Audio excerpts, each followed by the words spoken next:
Alright folks, welcome back. It's day 5 of Inktober.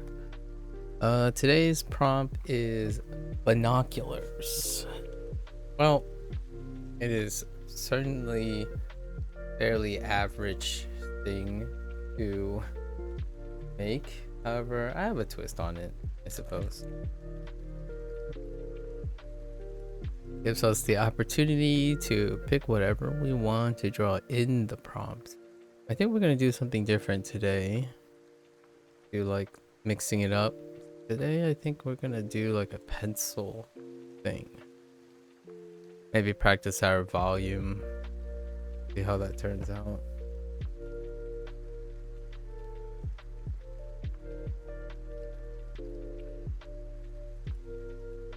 Got quite a lot of things to do. I don't know how I'm gonna compose this though. Since there are a lot of things, I'm gonna skip needing to color. What did I usually do? Okay, so I had this and soft pencil. Okay. Okie dokie. So, binoculars.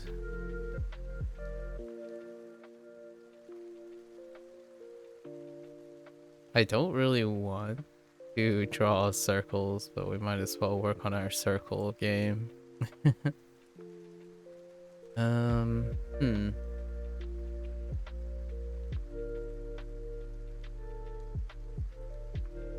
Something like this.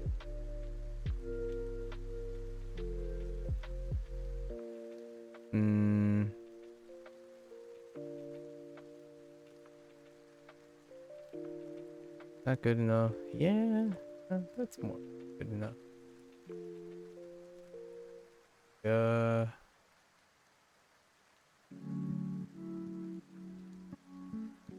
This.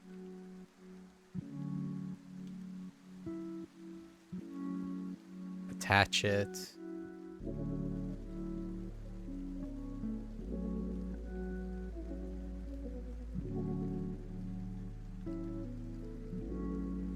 Good enough. They put like a dial on it. Something.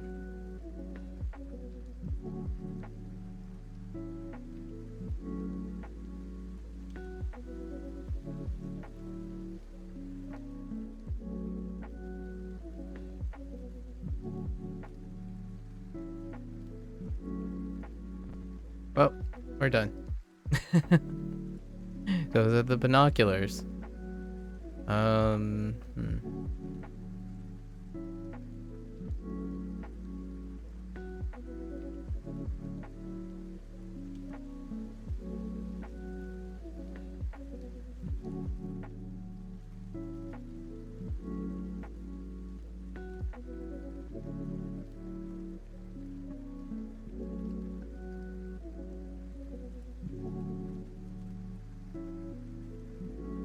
So contemplating on using a circle tool.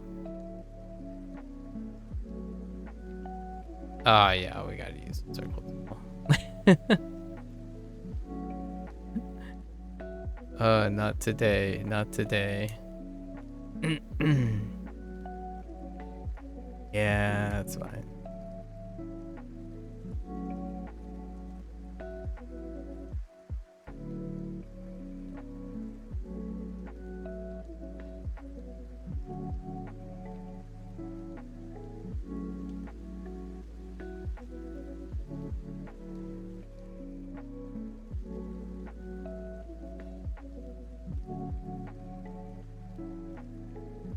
That's good enough.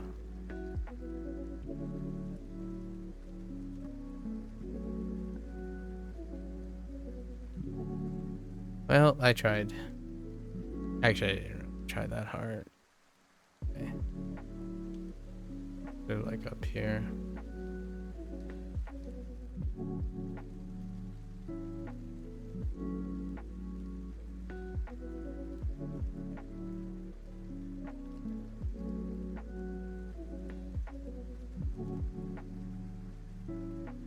Take some time for the prompt. Rest of the prompt.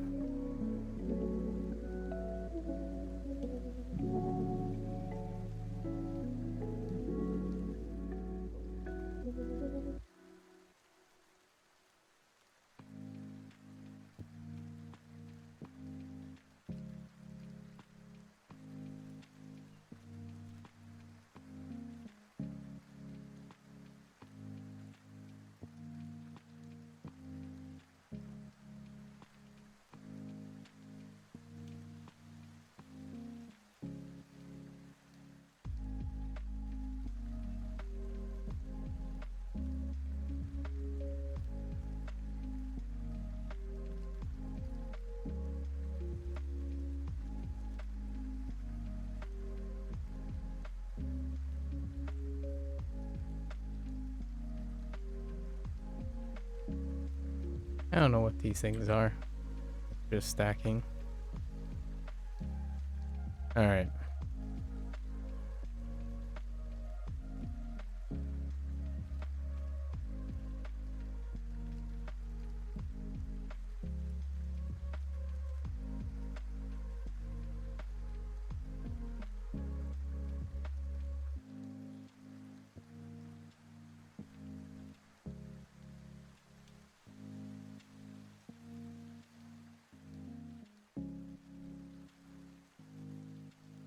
Angel want.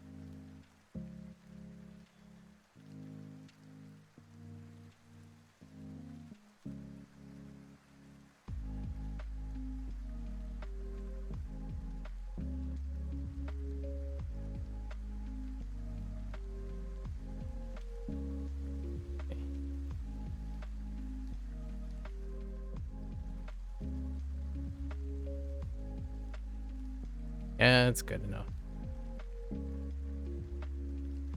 Do I finish like the... Hmm.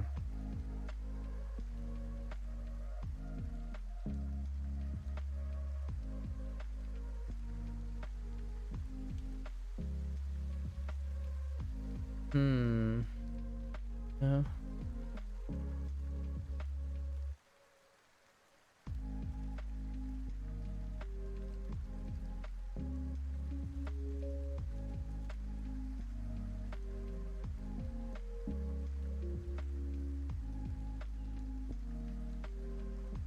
Say what? Oh.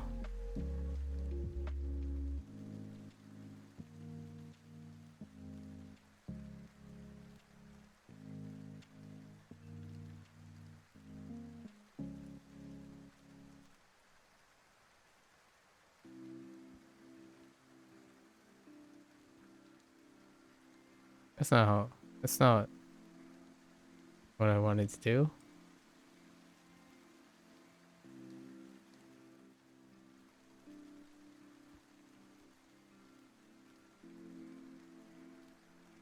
There's a bug in here.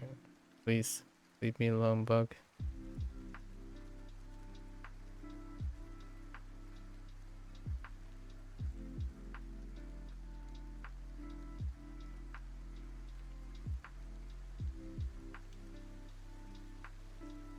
Dude.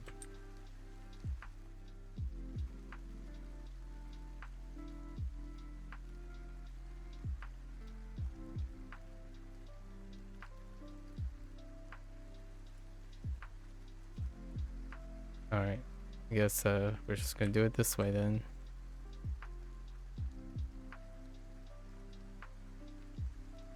Okay. Alright, we're done with our binoculars. Alright. Uh...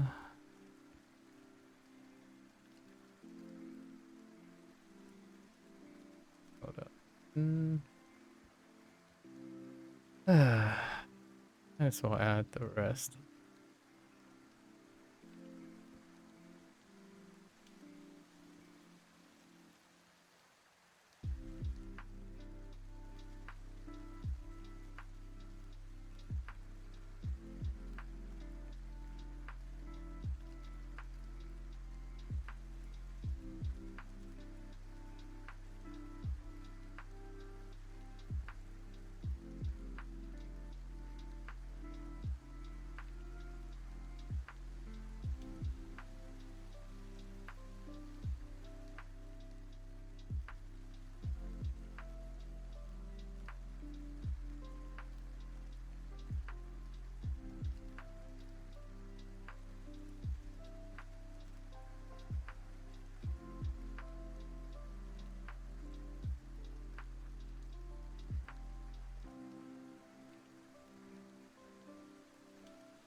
Okay. I think this is.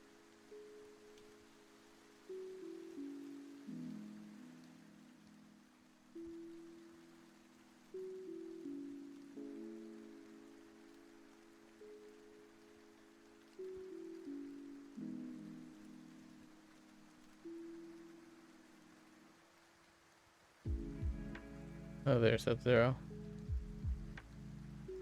Alright, so binoculars. Good. We're done.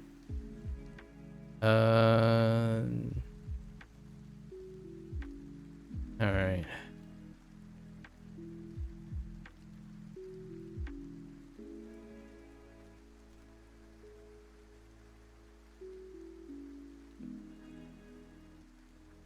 Okay. Okay.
When you only had one of them, I thought they were Walmart cartwheels.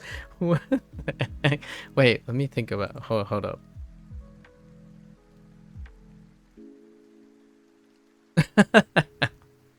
Walmart. That's kind of funny. I had to think about that for a minute. Walmart cartwheel. I see. I do see it though.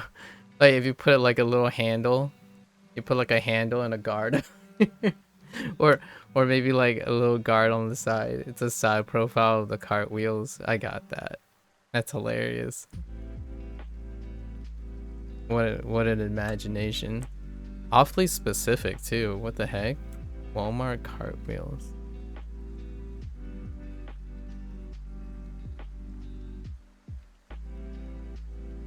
I gotta make this guy like incredibly loafy. This guy's gotta be thick, like a loaf thick. All right.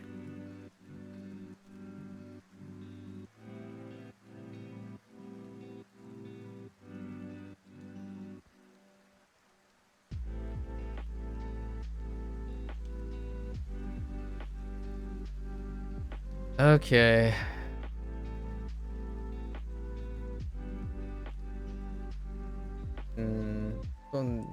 One's a little tougher.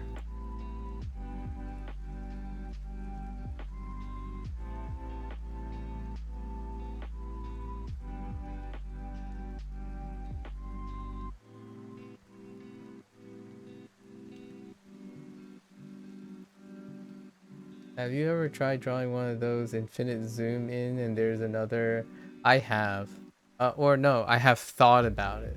I thought about it. They're really great. The downside I could see is there is a very good chance the stream, like, I don't know how crazy it is, but one time I have like loaded things that I had a lot of things on the screen and it kind of crashes. So what I mean is maybe in the future when I have a thing where I can move around without like running out of virtual memory. It can happen when your prompt is like way too big and there's too many like effects and stuff on it. It causes the program to, like, stall and whatnot, and I don't know what happens with the stream. But I wanted to always do the infinite zoom thing. The infinite zoom thing sounds fantastic. Like when I first saw it, I was like, yeah, that's something digital art is amazing at, because it's like an adventure. You know what I mean? This is kind of this is kind of like doing it in a conceptual way. Like, my thought about this was basically you're zooming. I'm sure that's what you were thinking too. But the binoculars are used to zoom onto a canvas that I'm going to draw, right? So I love that idea where like you draw something far away and you get really close and then there's more detail and then more detail. I got hooked on those shorts. Like when the guy was, and the best, I think what makes it like next level is the guy had a story. You know, they had a story. It's like, oh, you know, here's the world, we're going out, and then, oh, look, there's something. Like I love that they narrated what they were showing on screen. So far I haven't done that this time around. Usually I have a story involved in, like, the picture has, you know, the art piece can tell a story even when it's static. However, because of language learning, I don't have the amount of time necessary to do that, so I have largely refrained from doing that right now. It's super cool though. You know, they look great. That's what I thought you were doing for a second. Yeah, that's basically, it is basically what I'm doing though. I am doing that here, where only the prompt is a binocular, so I'm doing it in a binocular sense. Yeah.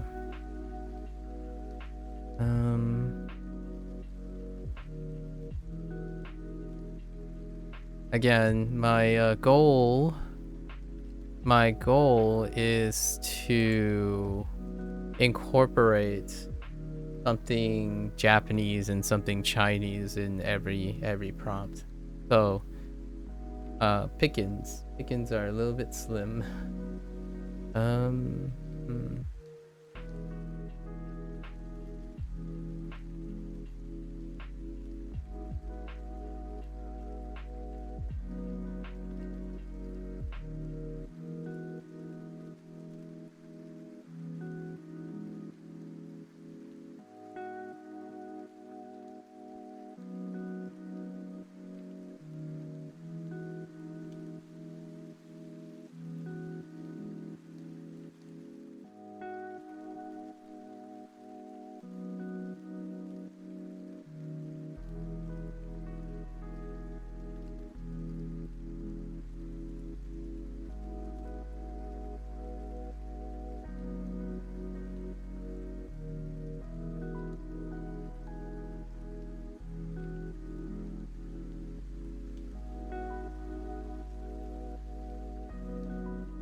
Hmm.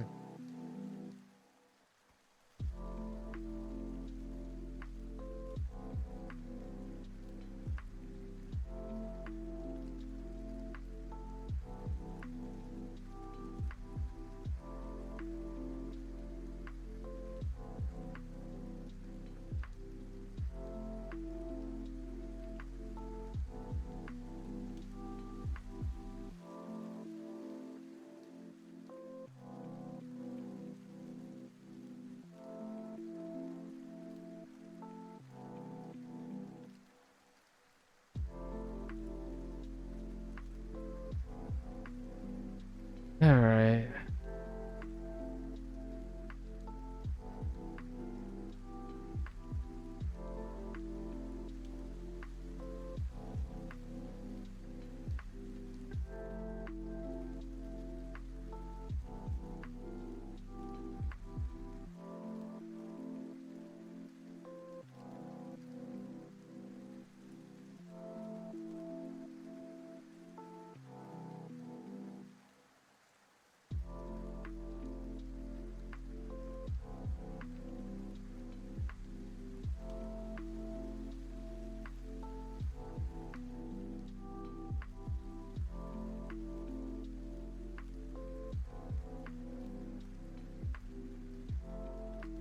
One thing that I really enjoy about digital art, which I think and make it incredibly approachable to other people, is thanks to like the advent of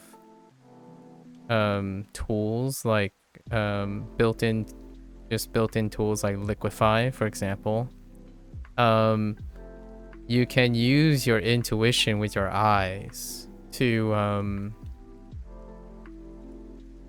do things like this, which is something that I feel I don't know if people understand how well they understand proportions. Like what I mean is, if you draw something like your basic shapes, I was talking to someone who's starting their like their drawing journey, I suppose. You'd be surprised how good your intuition about like sizes, like the size of things. So when you draw a regular shape, right, and Liquify helps you move, like slowly stretch and bend the shapes, and then when you bend them enough, they'll start to like look. They'll start to look just about right, right? Like you're trying to get enough so that it looks right. So scooting them because you're able to scoot them as you see fit, you can like scoot them into place, which is something you can't necessarily do without having to like retrace, right? Redraw it. The other way to go about this, at least in my opinion, fundamentally is the opposite way. The other way, which is a little bit noisier, is you take this, right? You take the sketch. This is what I used to do. You turn down the opacity, right? Now you have this shape, right? Your first sketch is going to be rough, and I think a lot of people say, oh yeah, you shouldn't do this as a habit because it's going to slow you down. You should get faster and faster, you know. But you basically just constantly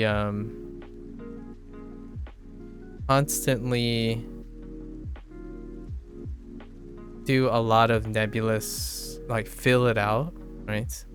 This would be like the sketch, right? The sketch moment. So if you apply a lot of lines everywhere,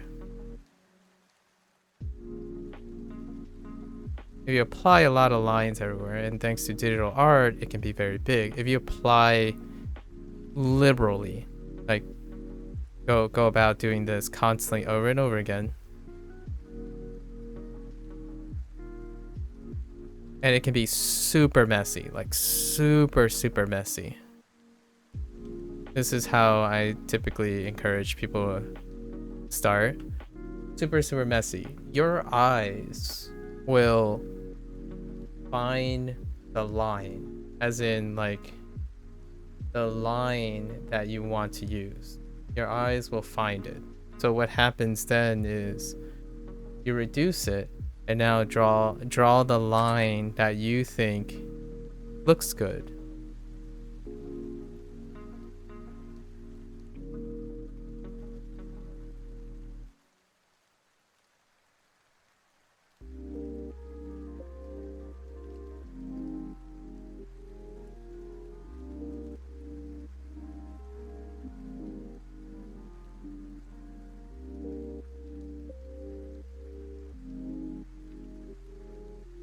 Right?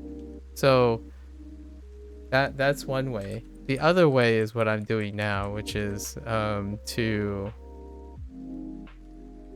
use liquify, and I basically scoot the image until it's like the proportions that I kind of like. So that's kind of the other way to go about it. And you can combine the two, obviously. You don't have to do them exclusively.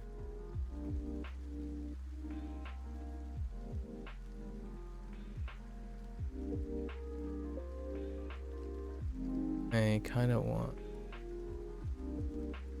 this.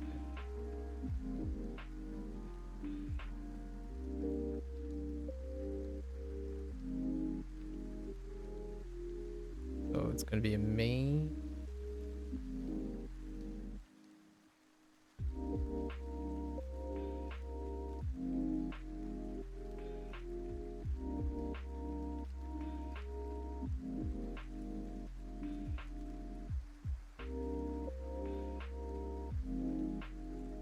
Okay.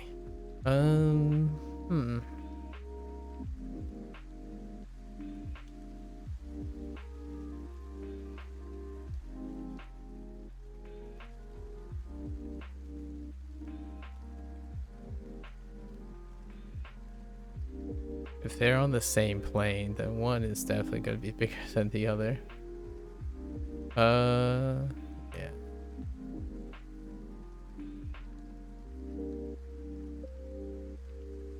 How much bigger though?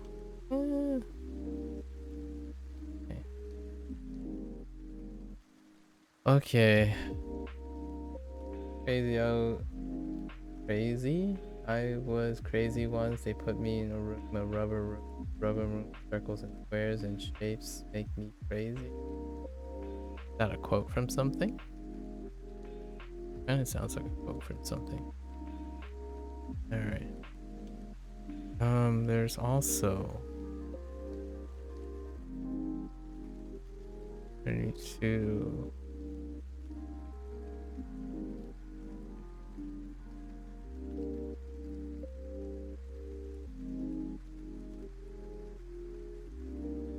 That's just me learning all about shapes and stuff when drawing. Oh, I see. Fair enough.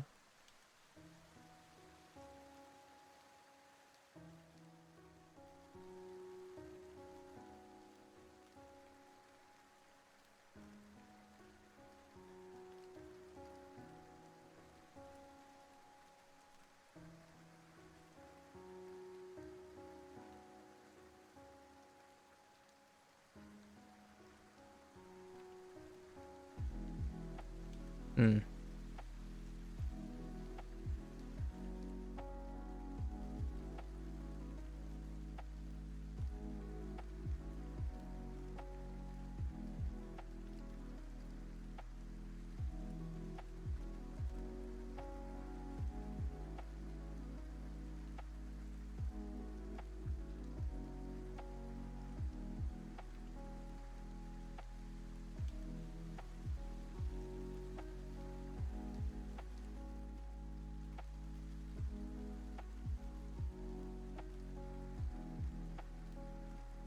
Okay, and I'm not that crazy, so we're going to Take this.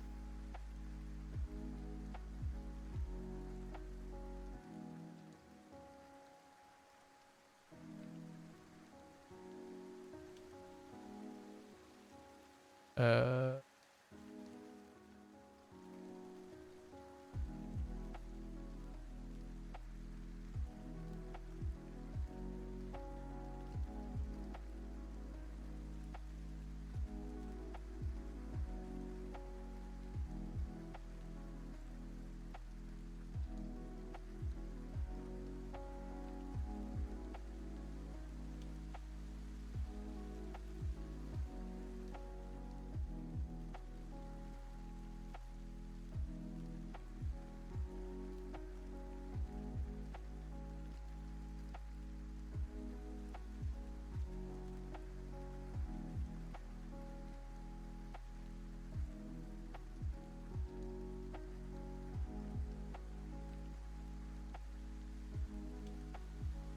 oh, that's your name from.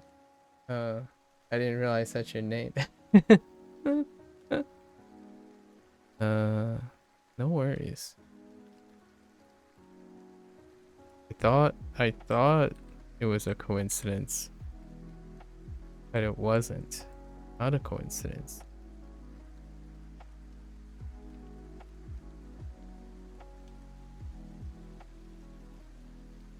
This is me creating stuff intentionally, not so that I don't have to go a little crazy. They're crazy with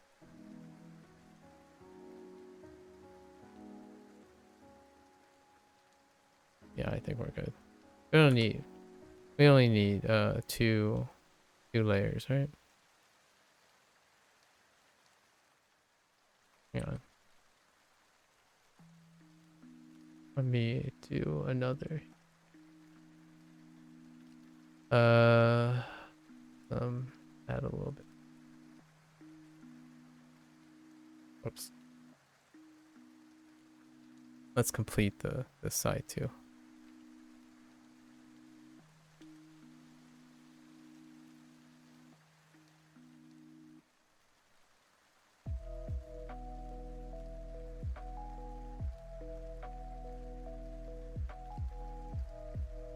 Okay. What software am I using if you choose? I'm using a software called Krita. It's free. It's a freeware. Whoops. Okay, that's fine. Wait. Whoops. That is not the right layer. Yeah, I use a freeware. I've been using this for forever. It's like it's more or less a voluntary crowdfunded software. One could say in our program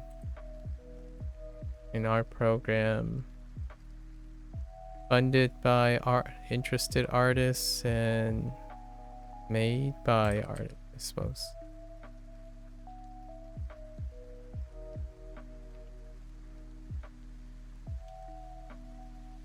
So no monetary commitment. It's largely used for rasterized images. Weird doesn't like it at all. It lags a lot for you and tried so many fixes, but nothing works. Oh, that's unfortunate. I have not experienced such a thing, so it can be that's also what I described earlier to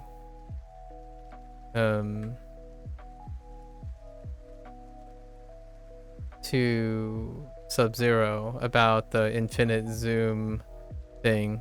Virtual memory is probably what's causing it to lag a lot of times.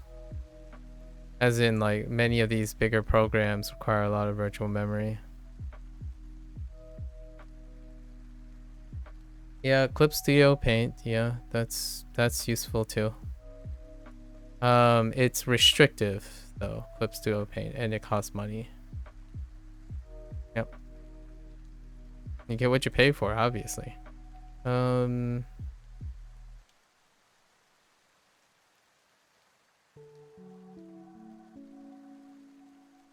I do pretty much everything in Krita. When it comes to like rigging and 3D animation, I use Blender. And then when it comes to like video editing and stuff, I use DaVinci Resolve, which they are all free as well.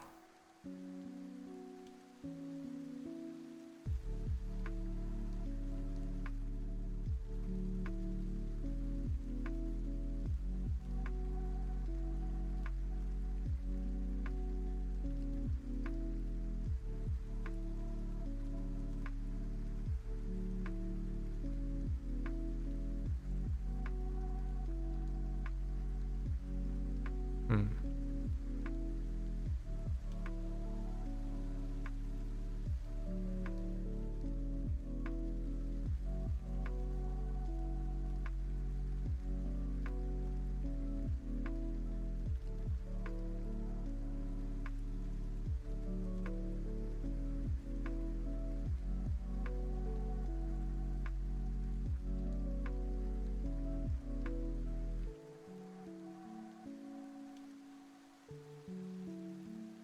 Eh,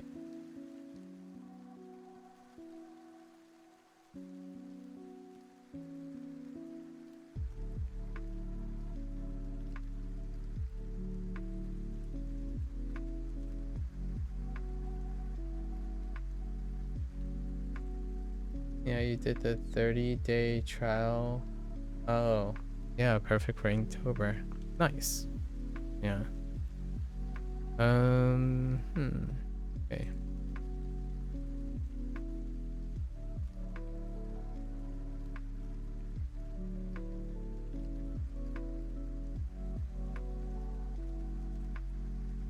We'll probably have to do some inking, actually. Oh, that's not what I intended to do.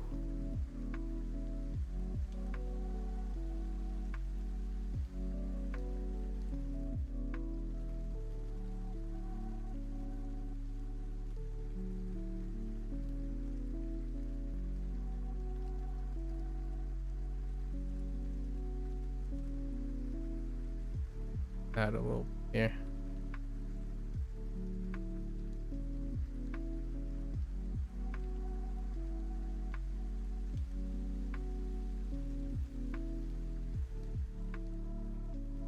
Should have done it on this one on this guy first.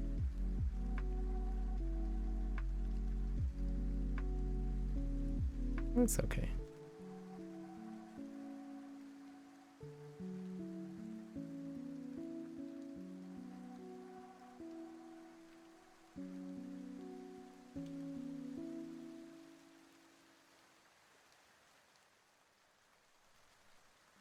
And then we'll iron it out later.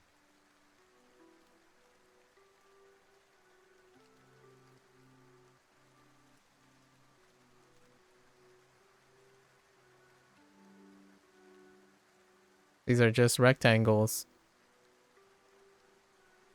Well, that's all they are, rectangles. With some like characteristic things that I'm doing on the fly.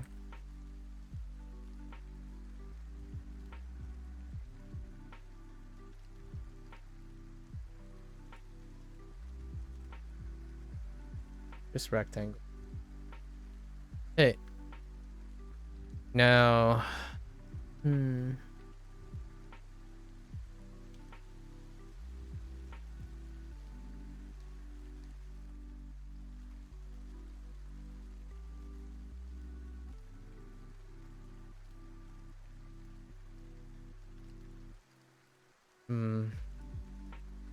we're gonna take these.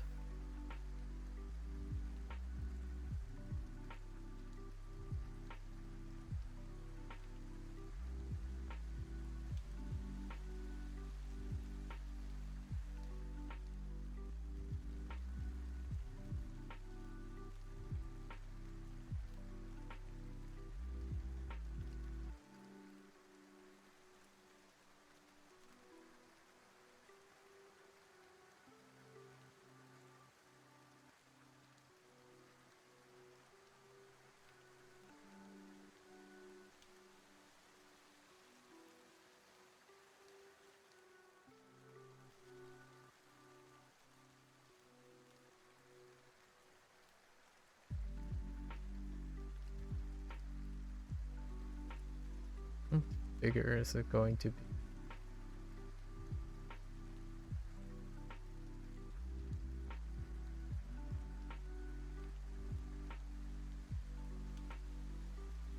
I should have made a whole wall of things before doing this. Alright. It's about this size, I feel.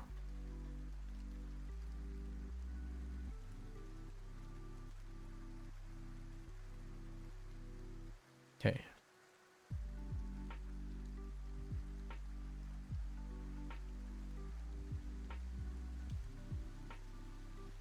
I have a composition in my head, so we gotta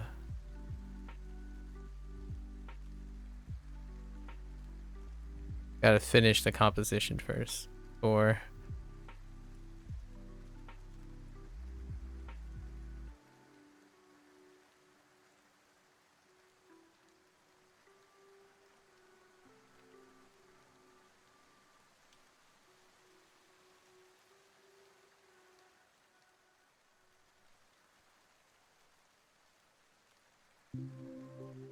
I decide what to do.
Right now, you try taking a reference photo and just trying to make circles and such to line up with the body to see how the anatomy works, but still no idea how to do the torso and lower parts. Doesn't look right to make with circles.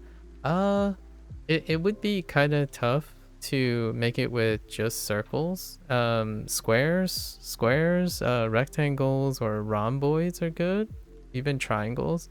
Honestly, triangles might be great. Like, obviously, if you're going for anatomy and stuff, that will be if your thoughts are you want to get the anatomy stuff. I didn't actually do anatomy stuff yet.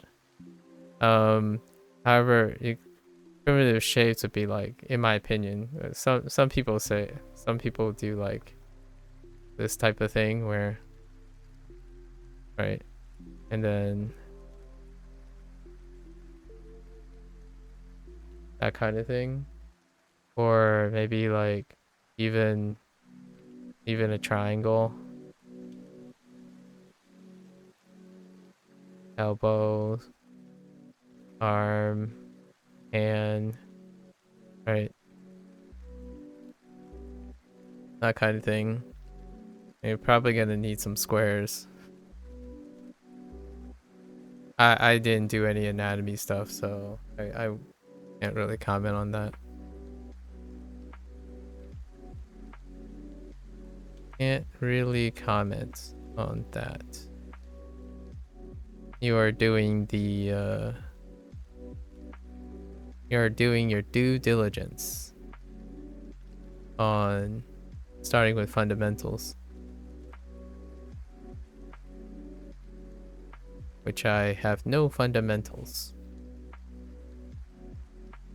No fundamentals. Probably start with a reference of someone facing me instead of trying to do some different perspectives, as you learn nothing about that. It's okay. Like, I don't necessarily think there's a path that you have to do. However, some might suggest, yes, like pick a perspective, stick with the perspective. I don't necessarily think it has to be like the forward perspective, but pick a perspective and then start from there. Like if everything's at a 45-degree angle, it certainly makes it more difficult, but then you can rotate it and flatten up. In the end, it really is where you start and then how you branch out from there.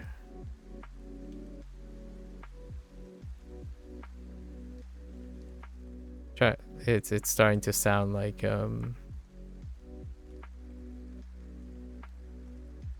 it's starting to sound like language learning all over again. I think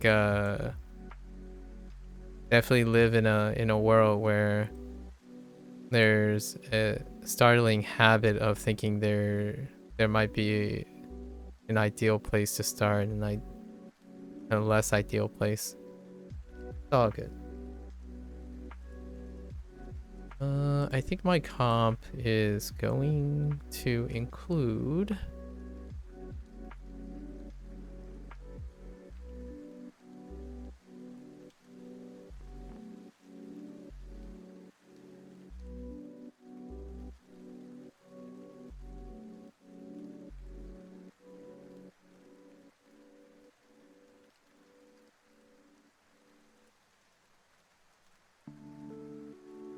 yeah.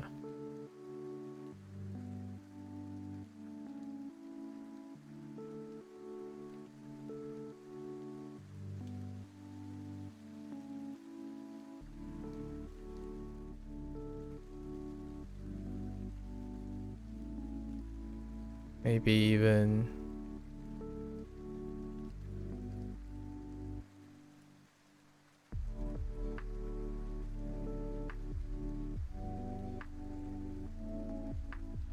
yeah, I think I could do that.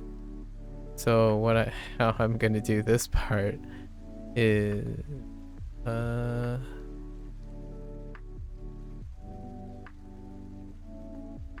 do I part it in the middle? Nah, I think we're okay. This is a pretty balanced prompt. I'll make some ground textures later.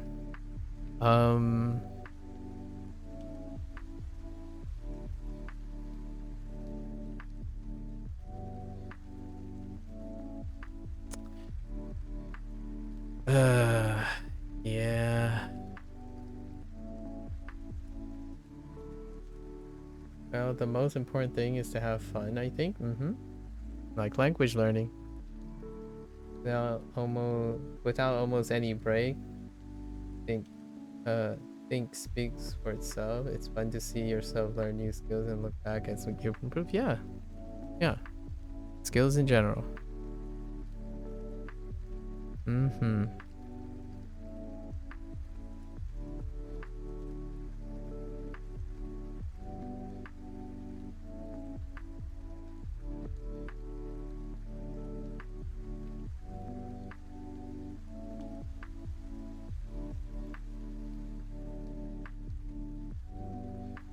Yeah, I think we're gonna be lazy about this.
These are just ovals, flattened oval shapes, right? Repeat it several times, and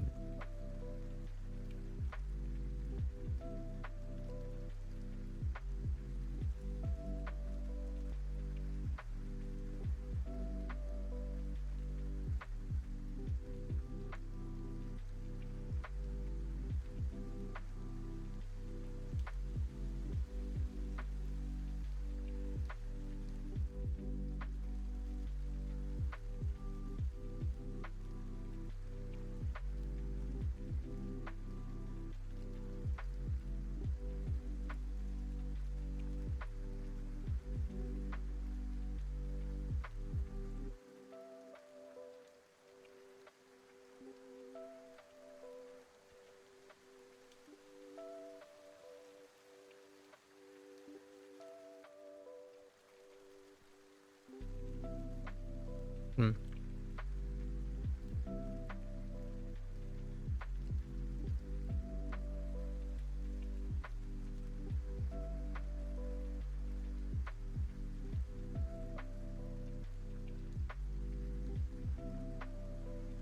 We'll work on that in a bit.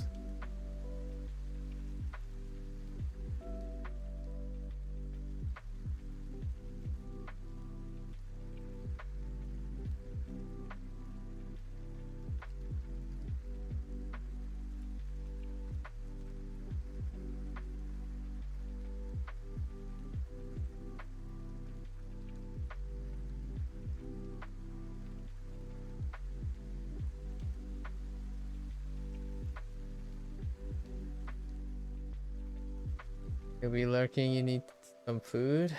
Good luck, enjoy. Enjoy your food.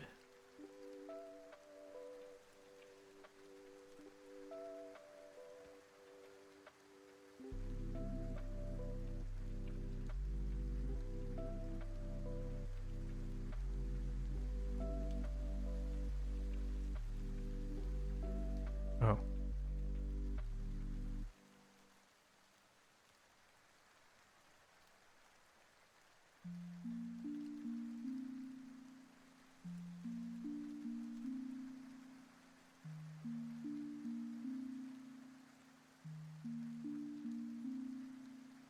No. Do different ways of doing that. Hey. So I think the comp's fine. This is good. This is a good comp. Alright. I think I want a sharper pencil.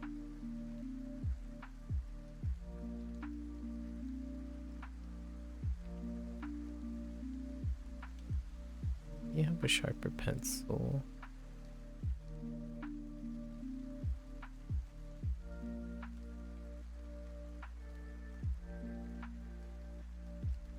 QB.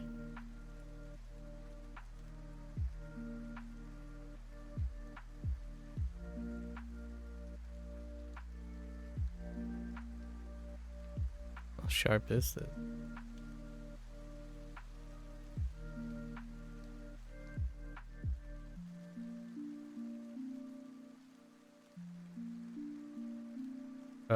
That's not sharp. How about this one? Alright, I think we're just gonna use a liner.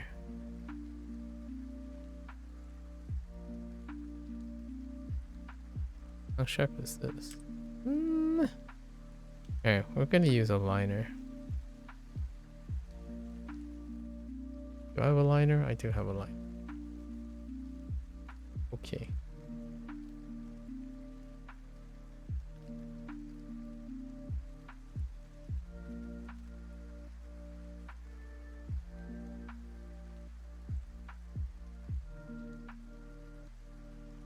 Okay, let's do roofing time.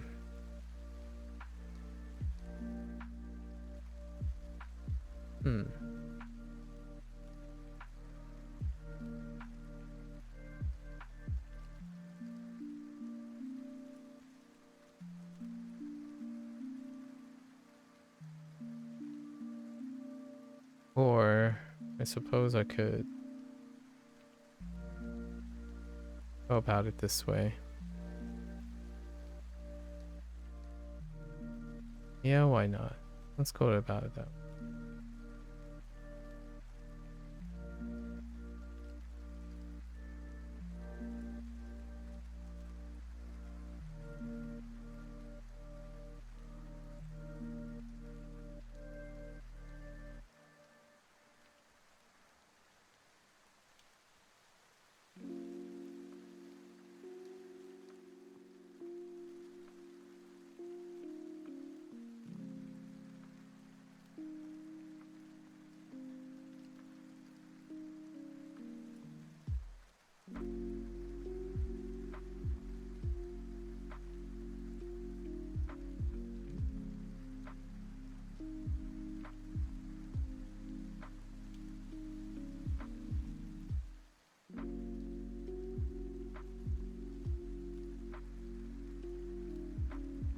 Okay.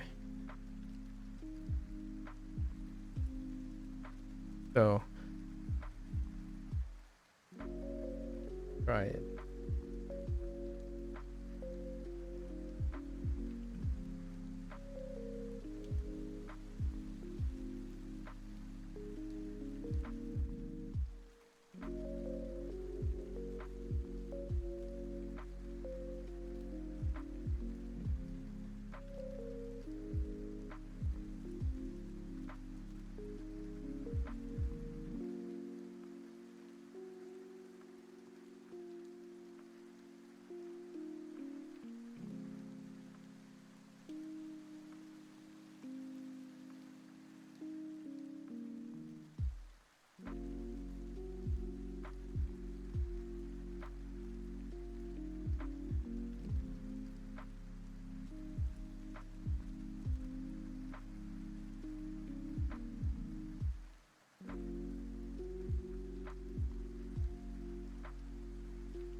It's a little too big.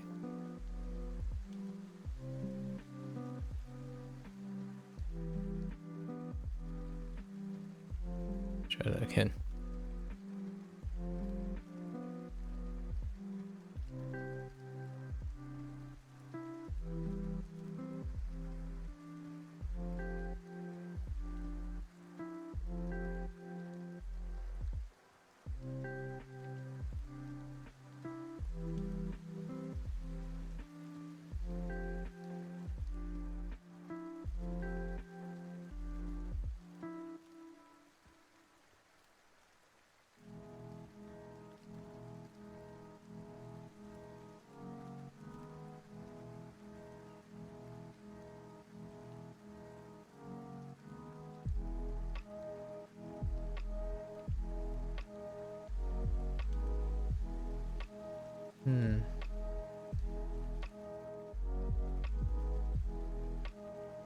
Hmm. Too big.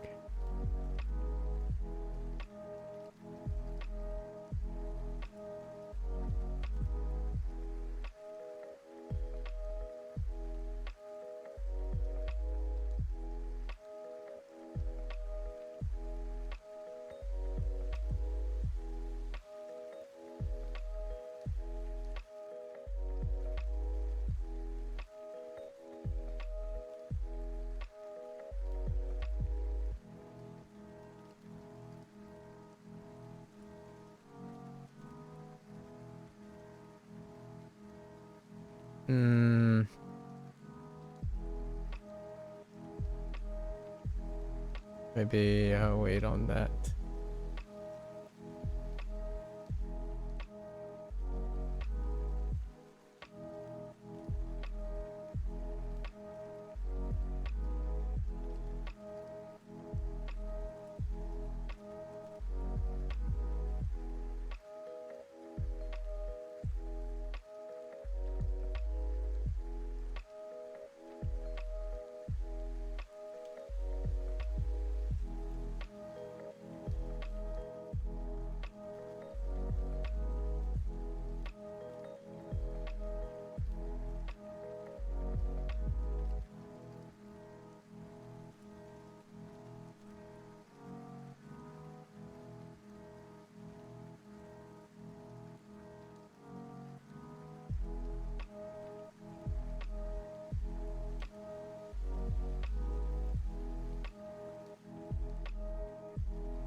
Ugh.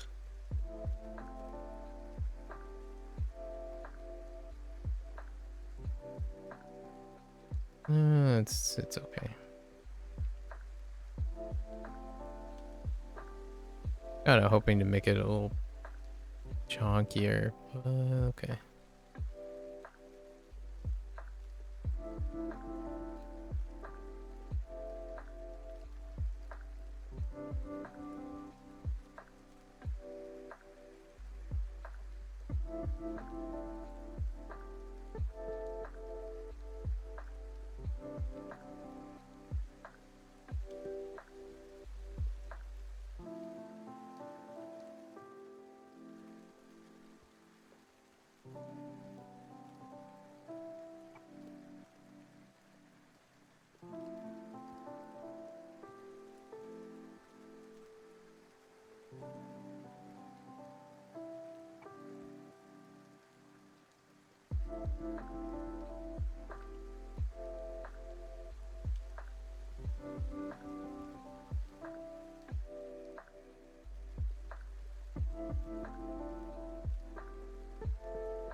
Hmm.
Oops.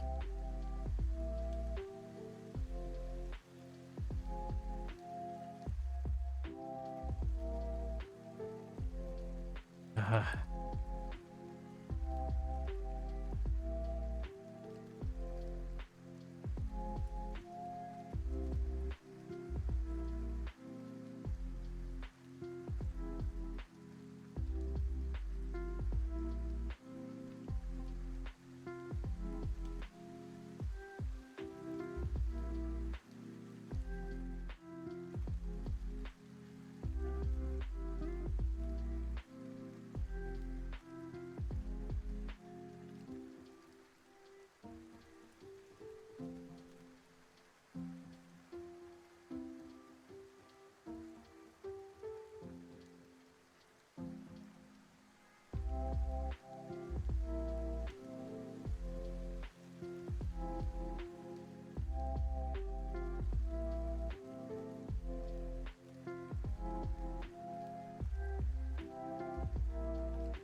Hmm. It's okay. Oh. Okay. Now I gotta clean up everything. I think the other stuff I can definitely.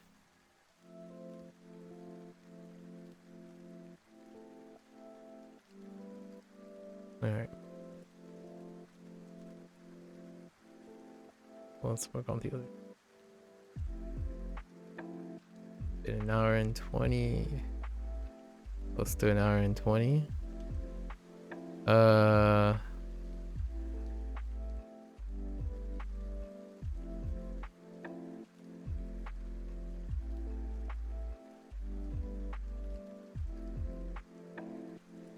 Yeah.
That's kind of tough.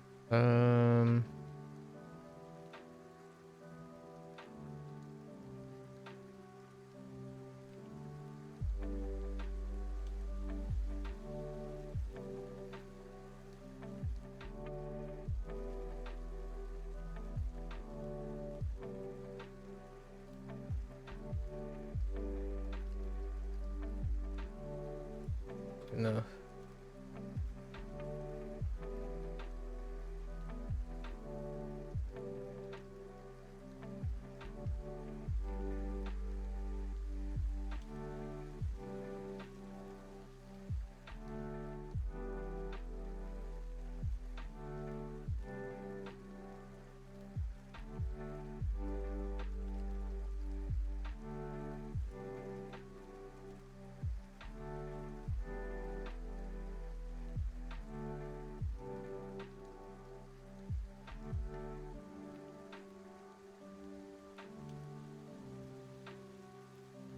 Oh, whoops. Fine.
Okay.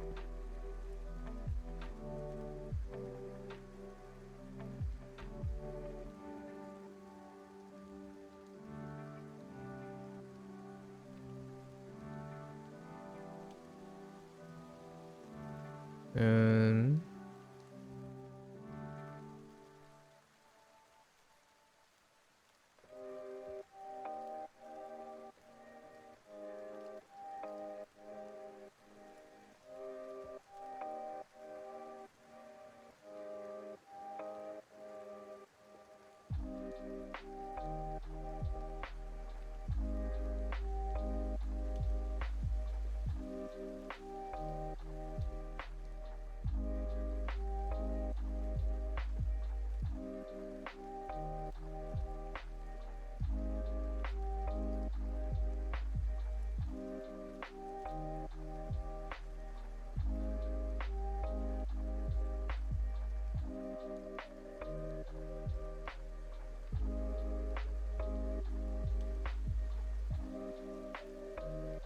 oh boy. Uh. Hmm.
Hmm.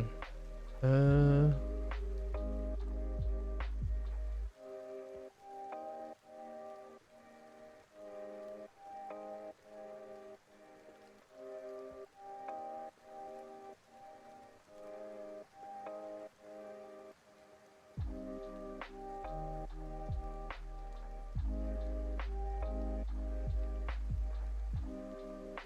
I ended up going back to my G pen, huh? Man.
Hmm. Definitely could have done this much. Uh.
And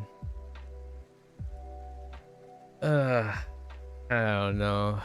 I've done all of the things back there.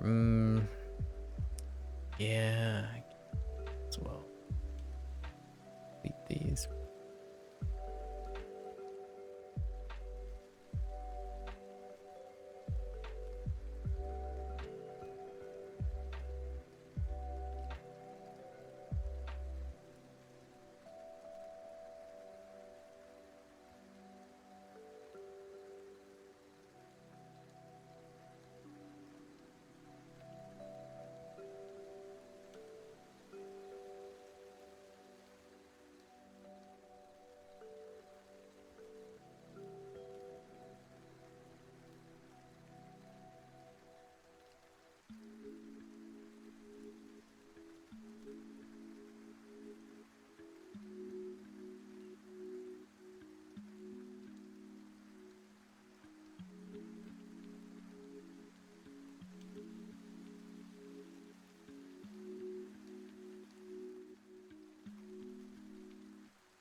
Then help. I don't want to do this. um.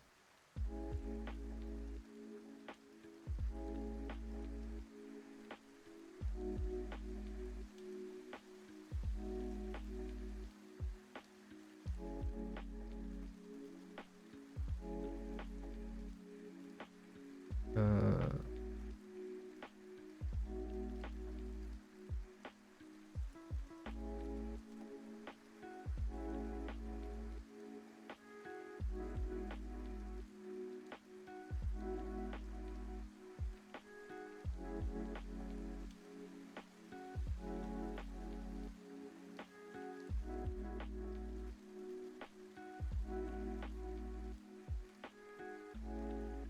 I'll just throw in some here and there.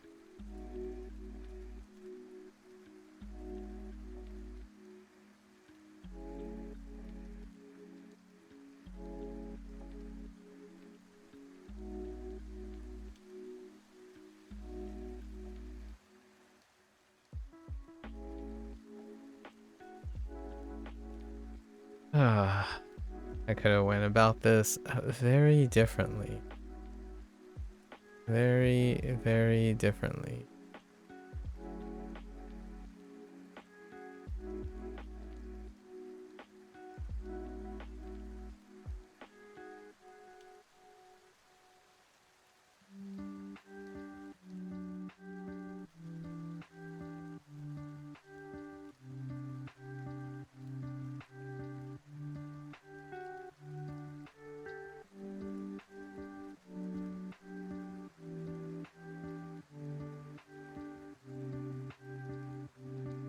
We're going to improvise, right? Yeah, yeah, we're definitely gonna improvise this.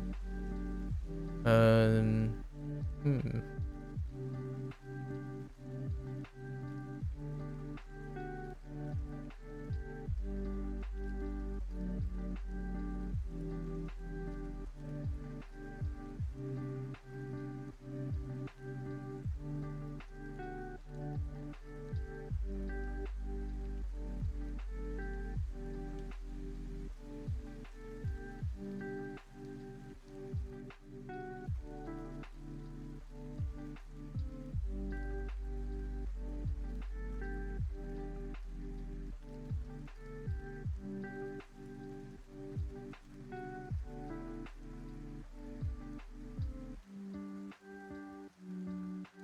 Where the heck is this from?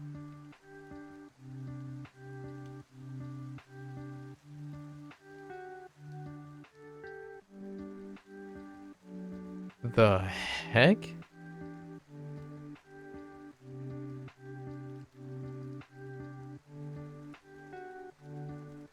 Oh.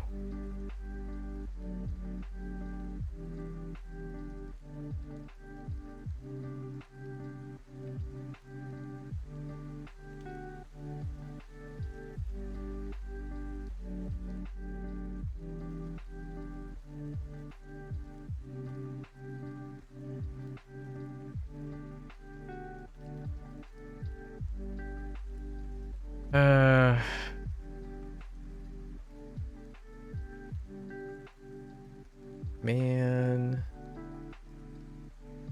I want to stop already. You know what?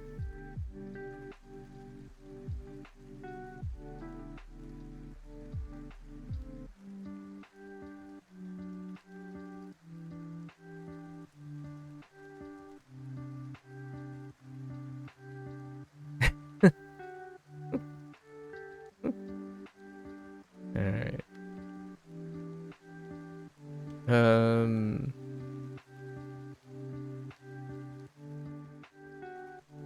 Yeah, holy heck. You know what? What are we gonna do?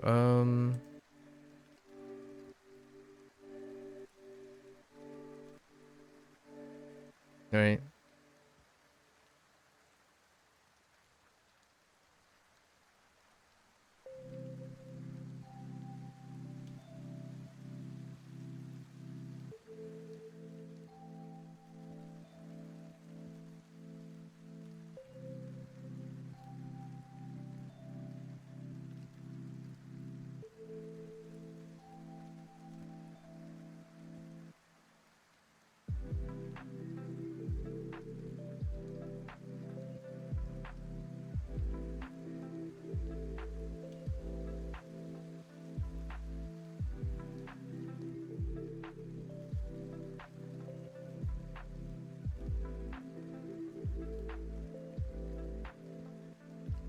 Okay.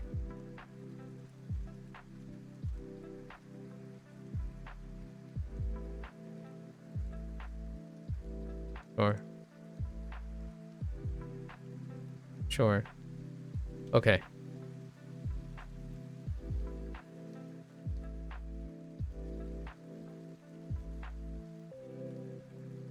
Oh yeah. Yeah. Okay. Oops.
Okay. Okay. I have an idea. I have an idea. Probably not the greatest idea, but I have an idea.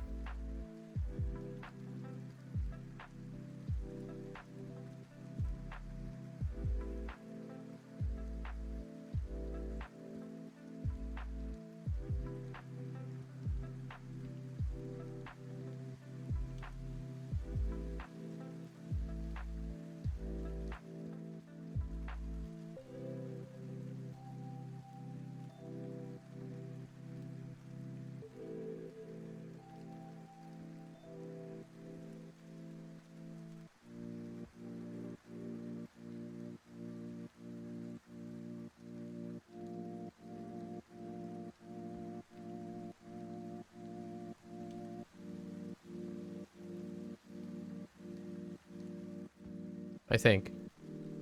I think I think. What is this? You know what? Maybe that's just how we're gonna go about it. Yeah, probably that's how we're gonna go about it.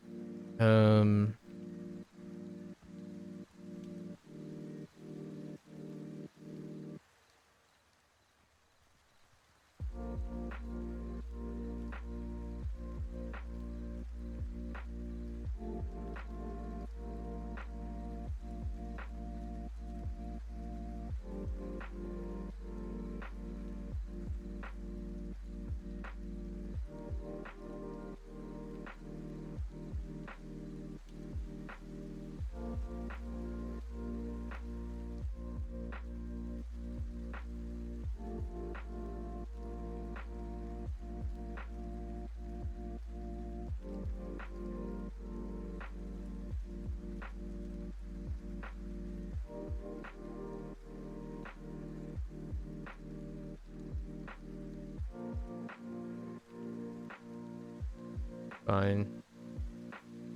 Just do a little bit here and there, right?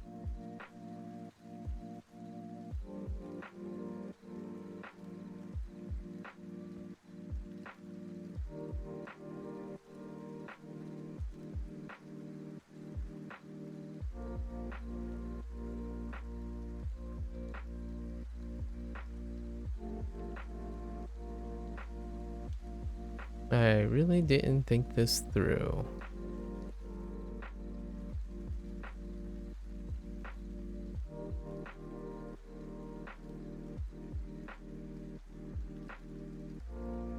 What do we have? All right.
No one will ever know.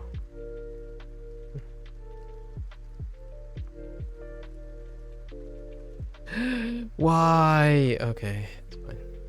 Just be very careful.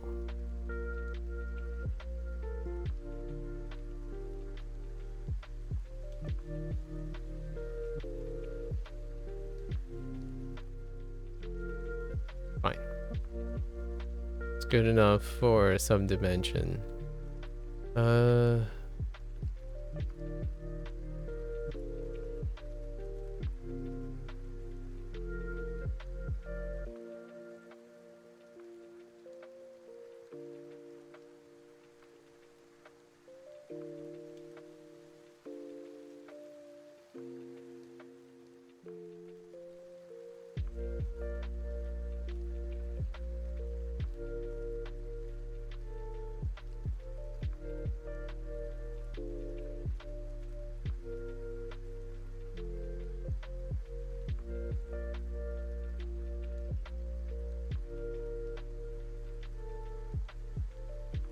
We're gonna use color. I don't think we're gonna use color. No, I'm not gonna color it. It's fine. Maybe in the future. I mean, not this prompt. Not this prompt. We'll do color next time.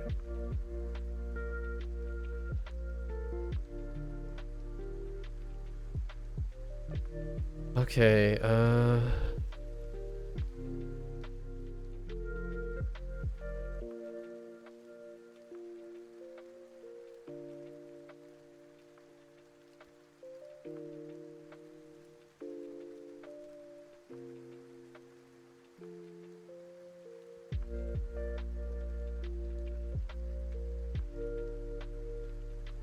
hmm.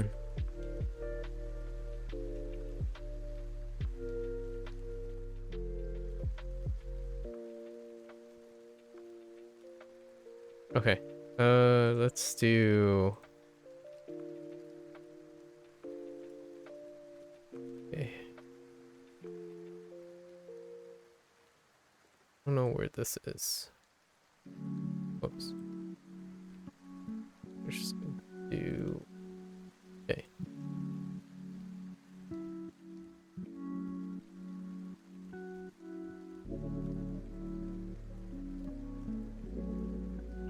Wait.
You finally managed to be satisfied with your day 2 lines? Ooh.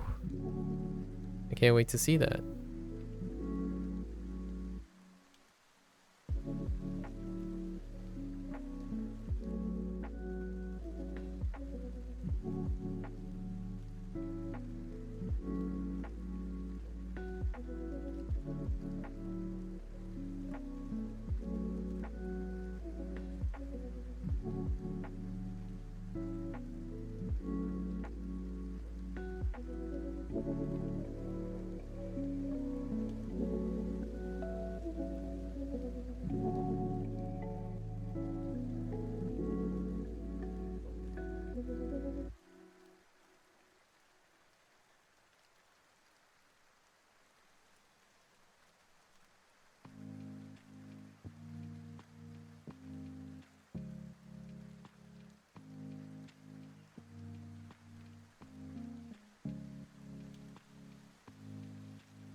Now to catch up on day 3 after you find your pen.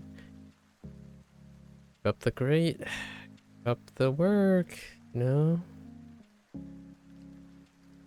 Keep on going.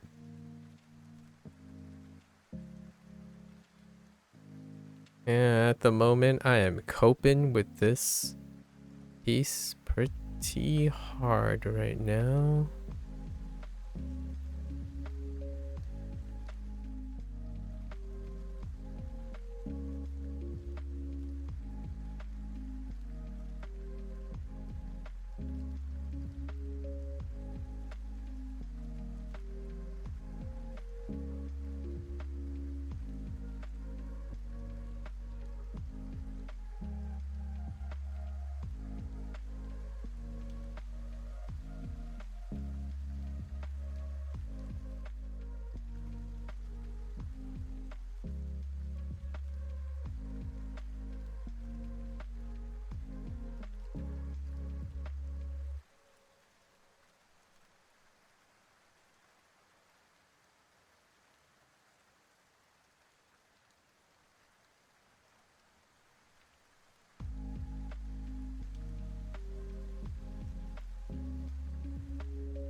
Um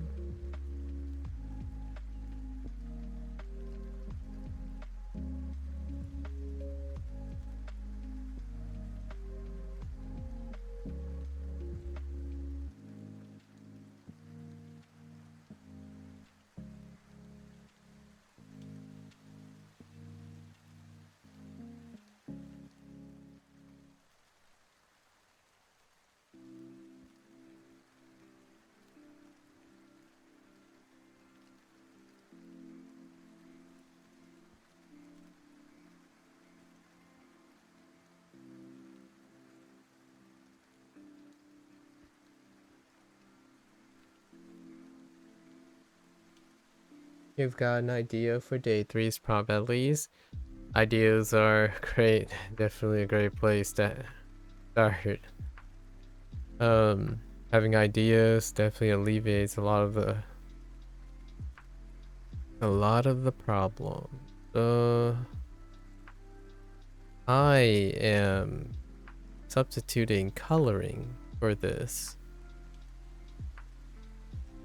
with very, very loose, very loose shading.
Okay.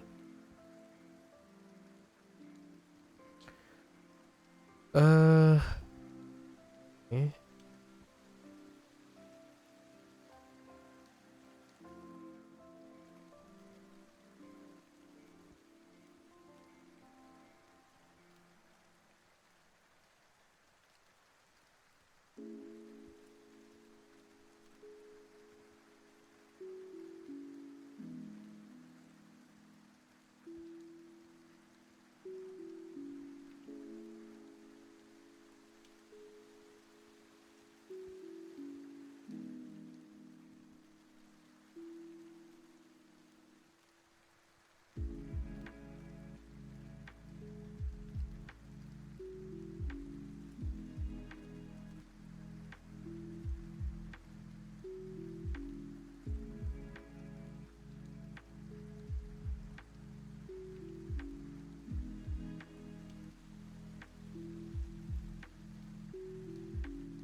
Everything works now. Finally getting some progress on your Atari game. Okay, okay. Everything works now except that the game crashes and the ball hits a block while going backwards, but it's kind of laggy too. How much of a looping did you do? Did you do a lot of looping? I feel like a lot of times the lag comes from a lot of looping commands. Like a heavy reliance on looping. Too much, yeah, because you have to like the system would have to go through the loop every time, and that's like whew. I think I forgot. I had to like start working on figuring out how to like do recursive stuff, because recursion is a little bit more efficient. I mean, I guess it also depends on, there is some dependency on like the coding program you're using, but still, like the language you're using. But for me, one of the biggest lag points were definitely looping, lots of looping, because I had loopy logic when I first started. Like go through like conditionals and then loop again and again and again. It causes the thing to constantly cycle through all the operations. Oh, you tried optimizing it the last 5 days? I see. That's understandable. That's kind of how I feel when when lots of people say things like, "Oh yeah, it's easy. You know, you just optimize it, right? It's just optimize it."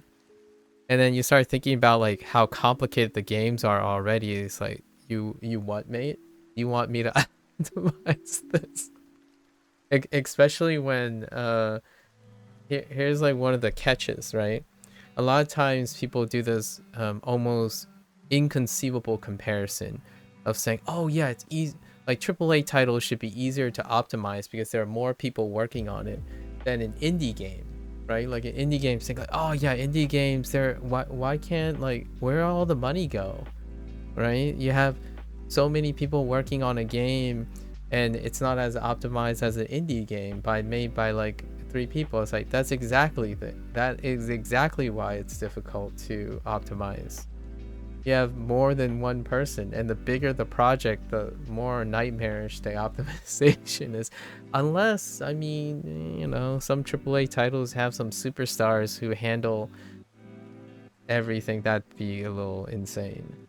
But I can only imagine what it's like when you start ballooning into like 20 people and it's like, hey guys, we gotta optimize this game. It's like, okay, let's sit down and try to optimize 20 people's different codes interacting with each other. It's like, I hope we decided on a really good structure so everything's modular, so that we don't have to, oof, I don't know. It's already tough doing it one person. You know, like you're comparing yourself today with yesterday and 3 days ago and 5 days ago. Those are effectively different people, right? Now think about having literally different people, and multiply all that from day to day. And my thought is, oof, yikes. Sorry I mentioned anything.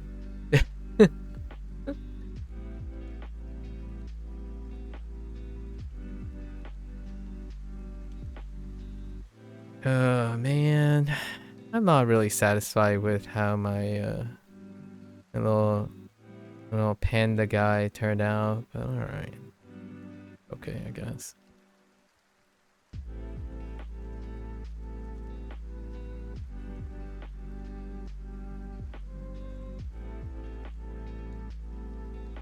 I started doing one thing, then I did another thing, then I did another thing, and then it just got all weird, and I don't know what I wanted to do, but now I'm just being lazy.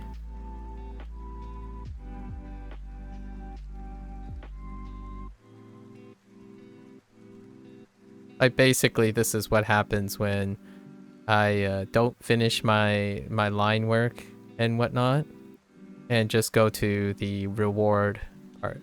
The reward part is definitely when you start coloring, and this is effectively coloring. I just don't want to choose colors today.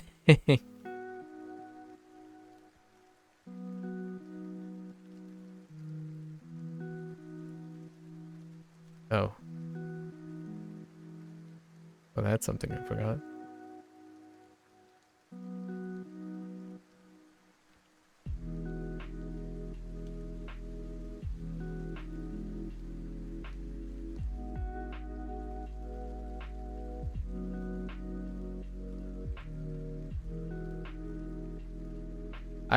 I was gonna do way more than that. It's I can't emphasize how often the system I have in place is that often I do certain things in stages, and as long as I complete those stages, it'll look fine. Or like I can stop at any time during those stages. The reason why I do this is because you're, in my opinion, you're not going to feel like it's ever going to be finished. So I legitimately do it on purpose, where I do certain stages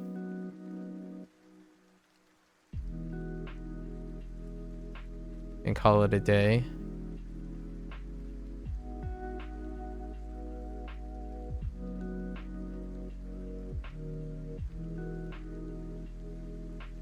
If I don't get to it, it's fine.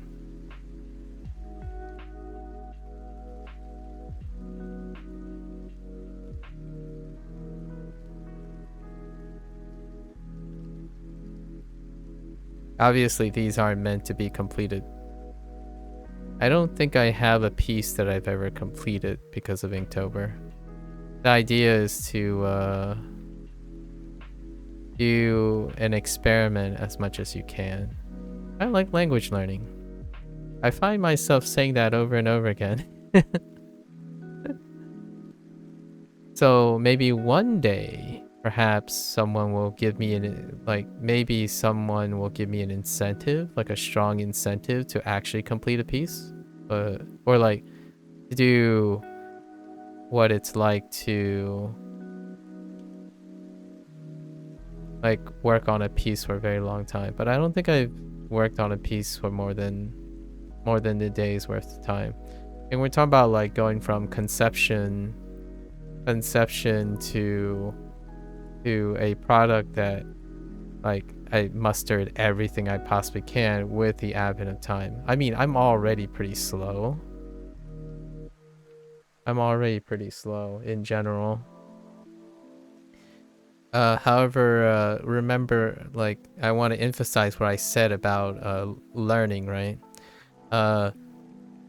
Refining is practicing, and I'm not on these pieces.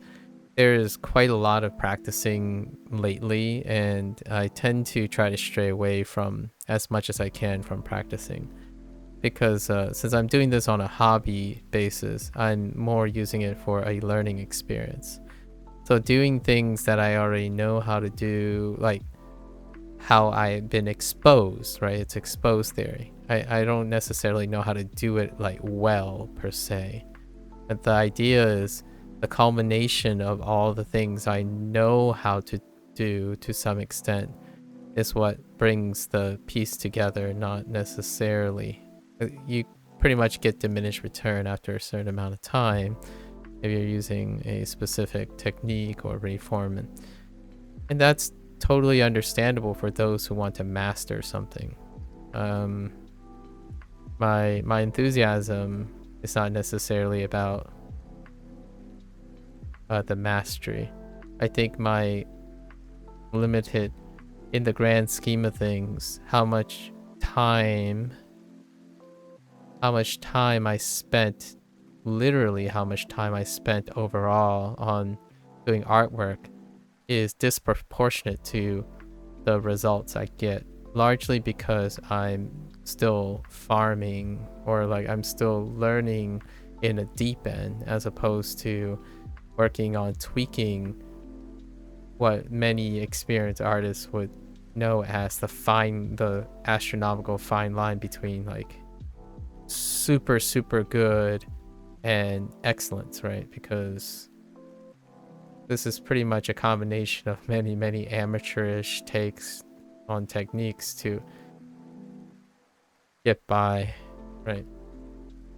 The perfectionist in you just has to look away while I save and close the tab and call it good enough. Yeah, artwork is, you have to come to the, you have to settle on the idea that artwork isn't ever complete. And I do revisit some of these things whenever I get an opportunity to, like, yeah, you know what? I'm gonna repurpose this idea. Like, this isn't gonna be the last time I think about these, you know? Like most of my life experience when I'm trying to articulate to people, with every new prompt, I have the full accessibility of all my experience. I don't like let them die, or like, oh, I'm done with it, let me wash my hands of it. No, these are all learning experiences. So most of my pieces tend to be, I have stories behind them, and then I try to keep as integrate as many of my experiences together as I'm working on them. I think coloring, especially with one tool, like doing volume, is incredibly soothing, because you only need one tool, and all you have to do is rely on how good your hand is, which kind of makes me want to do some practical art, because it feels so nice. Like all I'm relying on is my right hand when I'm doing this method.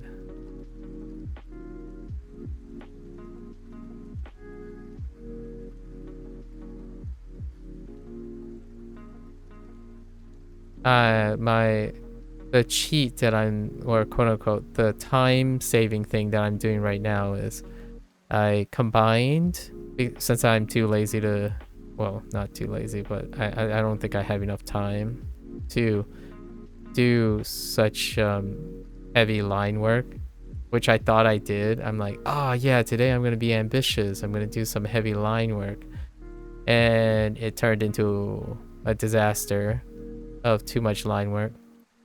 So now what I'm doing is I'm combining noise. So I have a lot of noise, right? Lots of things in the background. It's kind of faded and whatnot. And I'm bringing them together by taking a liner, providing like front dimension, which makes it look a little bit neater, to contrast all the other stuff that I did to shape the composition. And then now I'm providing sharp shading with periods of faded shading to create directional lighting. So then things look dimensional, like there's depth in all of it. And then that brings the comp together so that I don't have to like do as much work.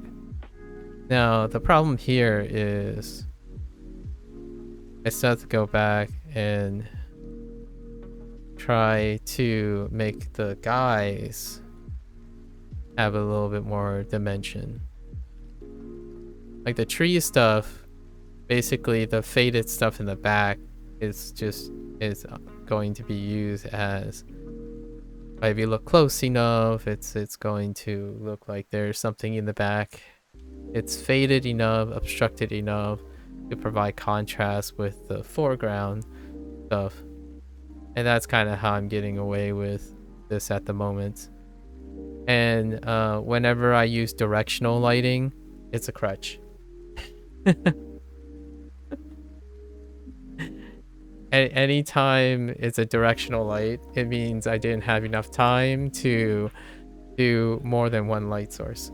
I think there are a few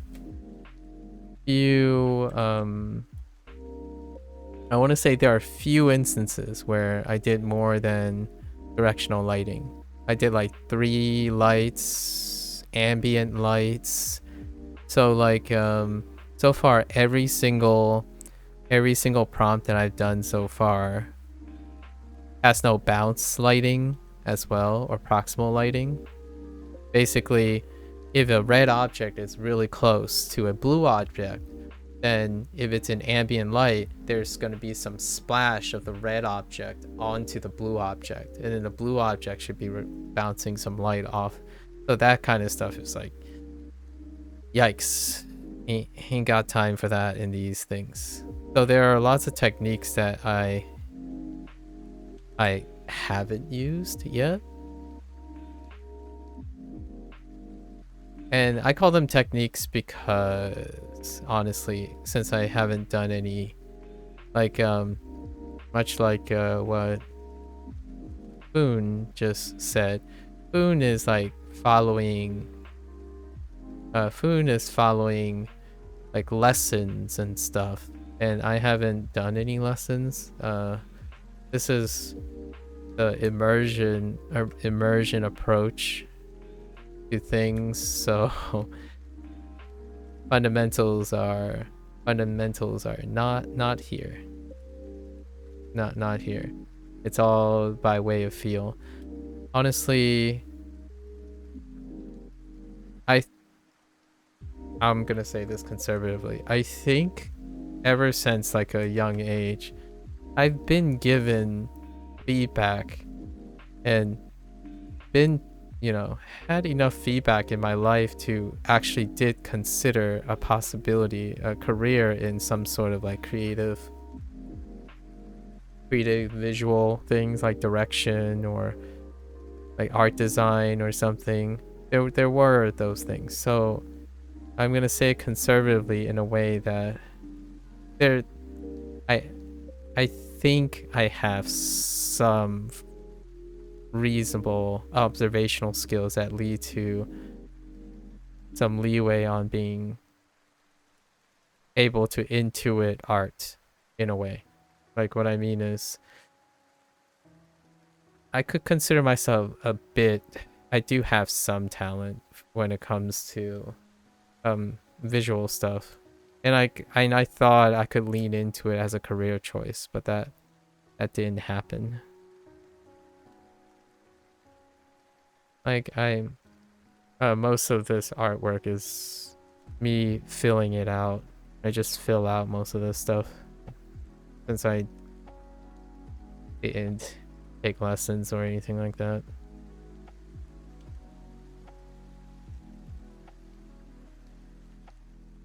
Now, how do I get these guys? All right. Guess we can use a liner. Or my pen. I don't like using the word T too much. Oh, you fixed it? Nice. Wait, fixed what? The crash? You fixed the crashing? What did you do?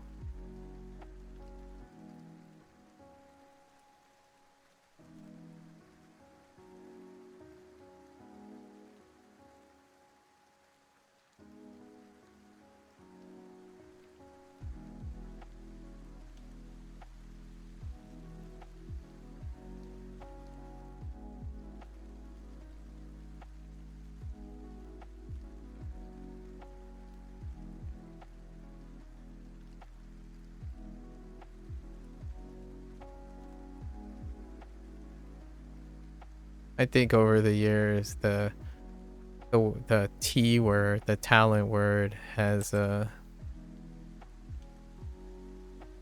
become kind of a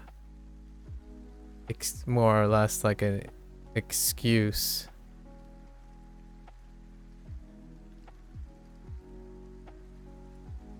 for pursuing hobbies and whatnot. I ended up not keeping the pencil stuff, huh?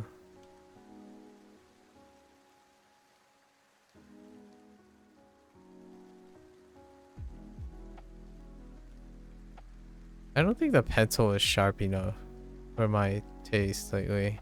Every time I go and try to do a pencil thing, I either use the pencil for shading instead. I like my G pen a lot more. I like using a G pen a lot more.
Spill the beans. What did you do to cause the crashing?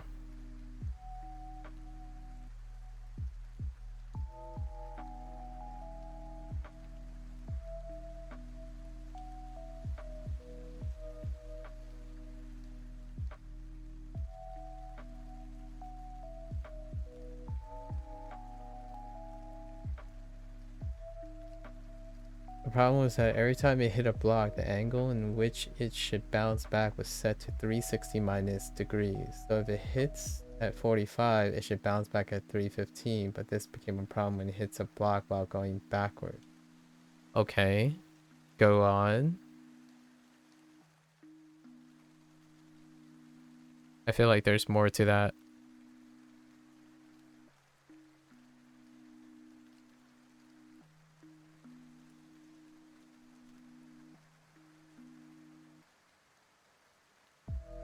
So, like, what happens when...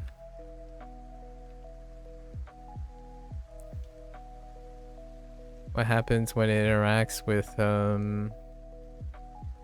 going backwards?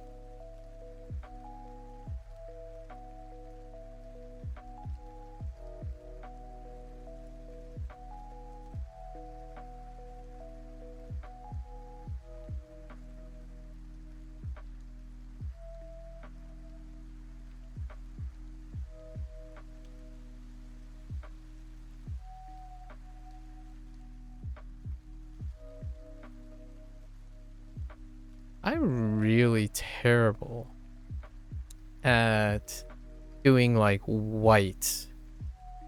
Like having to do white, but it's black and white.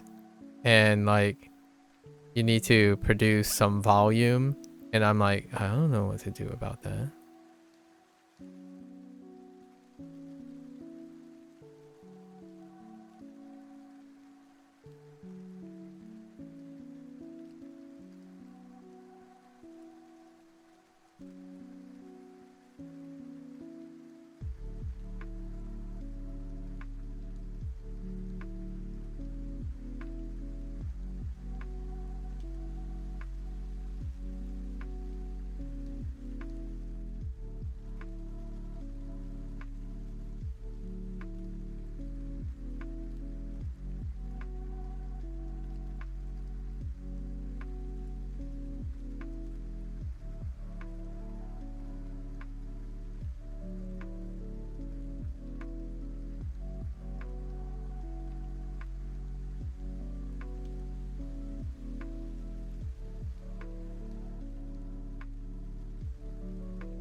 Now I'm like sorta relying on my understanding of cross hatching.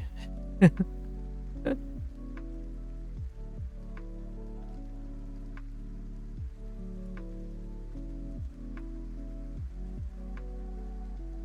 poor panda. Hmm. Uh.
Oops.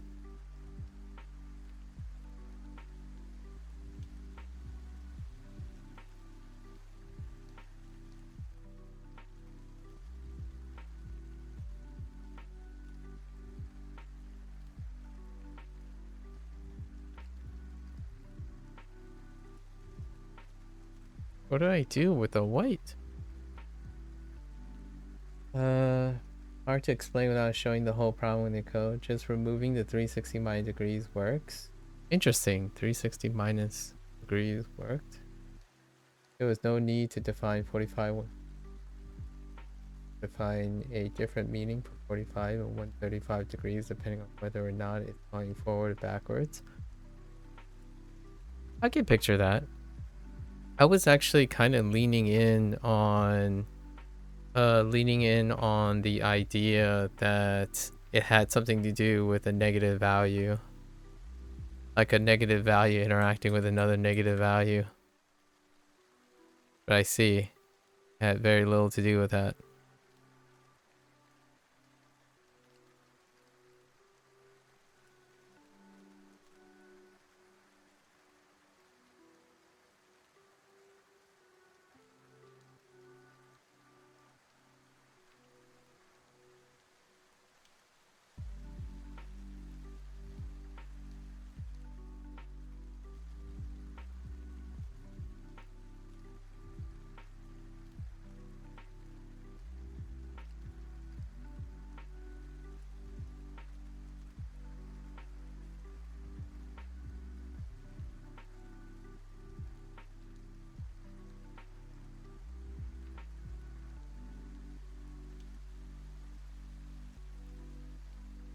I ended up discarding the pencil.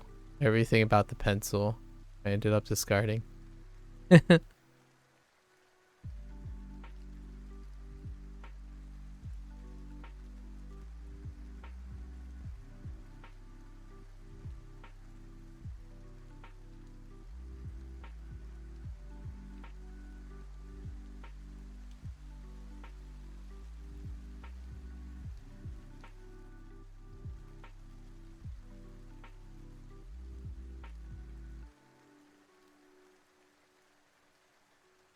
I'm trying to create dimension, basically. Adding a bit of like lighting dimension. The guy.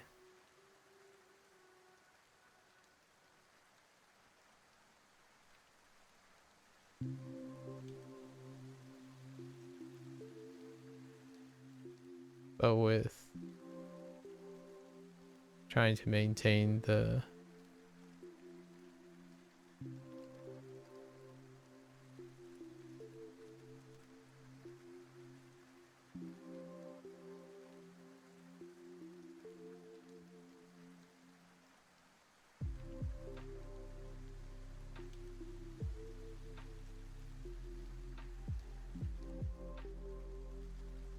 You're still gonna clean up the messy code?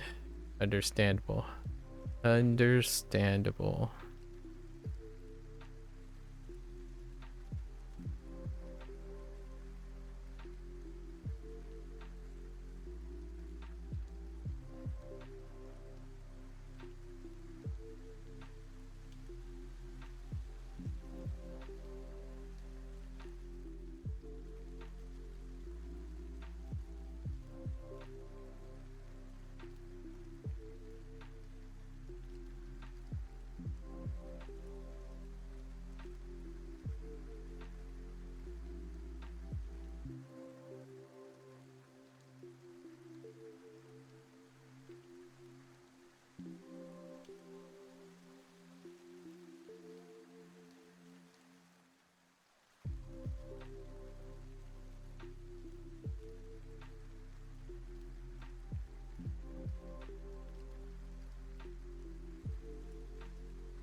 We're trying to recover here. Don't worry. There's some very, very classical things that I do to compensate for how terribly I screwed up. Kidding, kidding, kidding.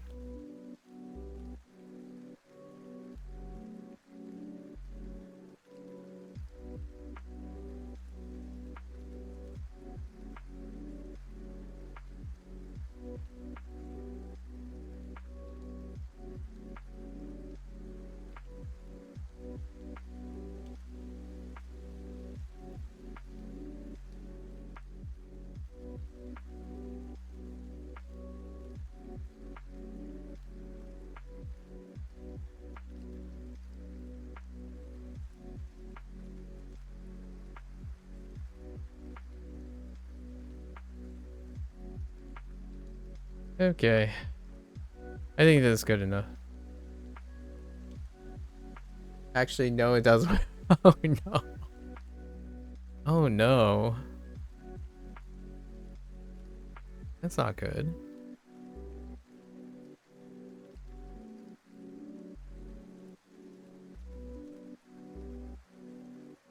Alright. This is a pretty good prompt. I think it was okay. Not the greatest, but it's okay.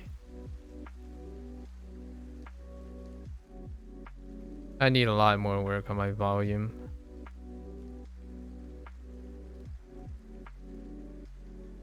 It is good enough to provide depth, right? Does it look like things are in front of things? Yes. Yes. Yeah. Things look like it's in front and behind. Yeah. Okay.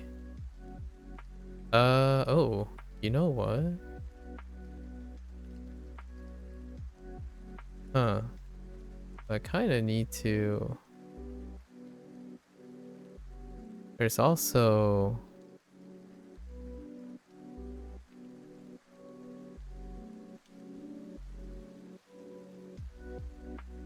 Wait.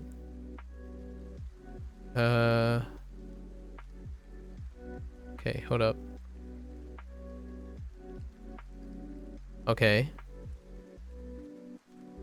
Okay. I can use that. Oh, yeah. I can do this. Oh, no. I think all the shading is one thing. It's fine. I can probably outline this and get away with it.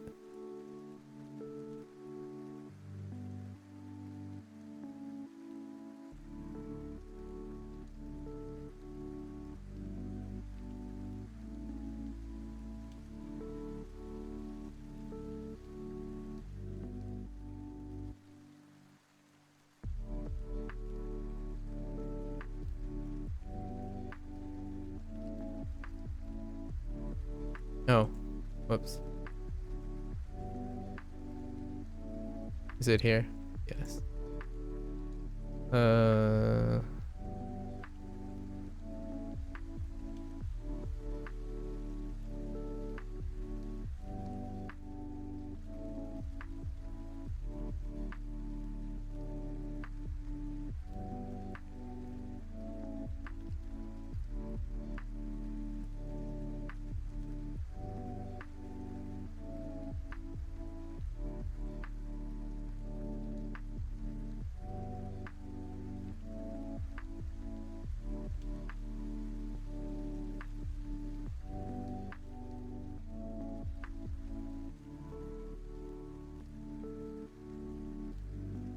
Right.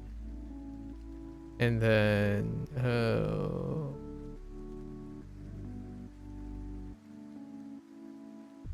I know I have a group here somewhere. Where's the group?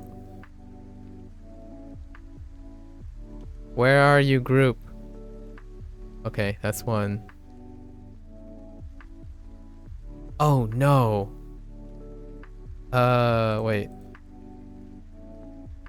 Oh, no.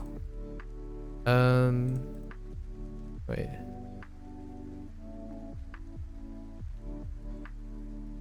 I have too many layers. Stay with me.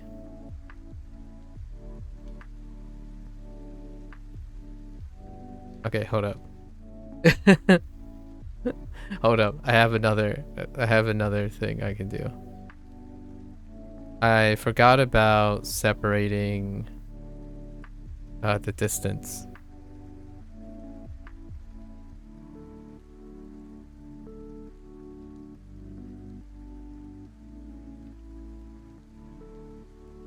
It's fine. All we do is take this, do this, do this. Oh, no. It's more like this. Wait, that's the wrong layer. Oh no. Oh, I need to find the layer. Wait. Okay.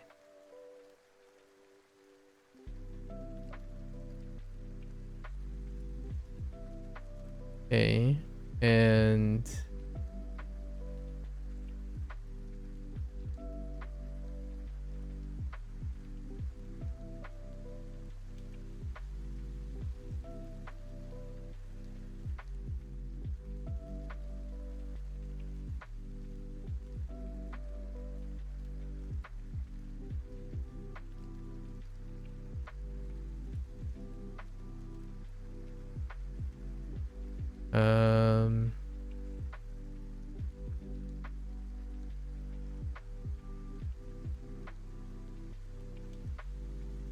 what? Oh, right. It's the thing only at the bottom, isn't it? Yeah.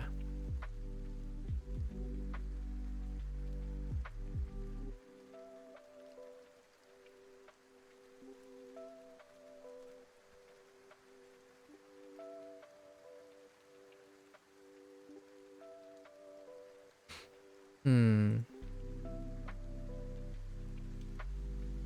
maybe also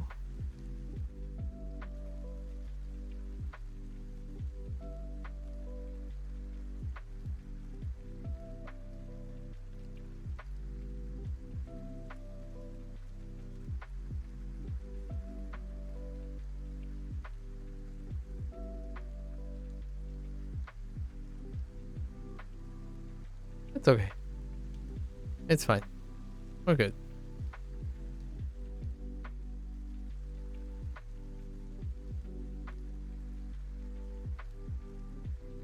Think you fixed again, but it added more loops.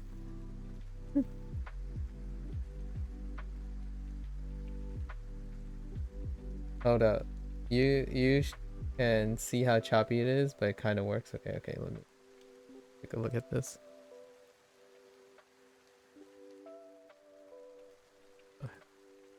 Ooh, that's a chonker. Ooh. Wait, why'd you making it? Okay, I'm gonna have to. Was the Atari breakout really left and right? You didn't make it up and down? Huh. Before you say anything, it had to be sideways. That's what the prof wanted. Oh, okay. Was there something specific about left and right that warranted the left and right? As opposed to,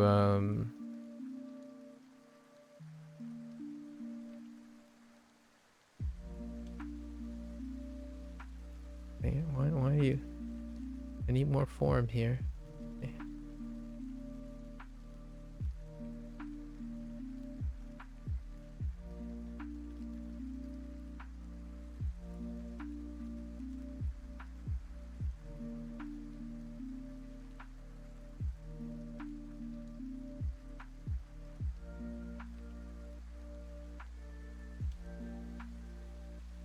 All right, that's good enough. We tried. It was pretty good. 3 hours. That's not too bad. We improvised. There was a lot of improvising. What was today's prompt? Binoculars. Oh no, I didn't even look up what binoculars is. All right, off to D show. Let's see if we can learn a new vocabulary word here. Binoculars. Oh, interesting. Zol. Hey, that's a character I know. Zolkan Kyo. Oh, Kyo is very close to Kagami. Oh, it is Kagami. Oh, so glad mirror. Interesting. All right, I'm gonna write it on the screen soon. Cool. I was half, kinda, sorta gonna be disappointed if the top hit was some katakana word. Just thought I'd throw that out there. Let's crop this.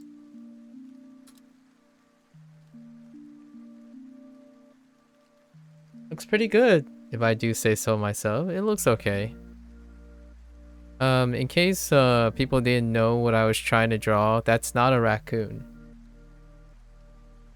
But I definitely wouldn't blame you if you thought it was a raccoon.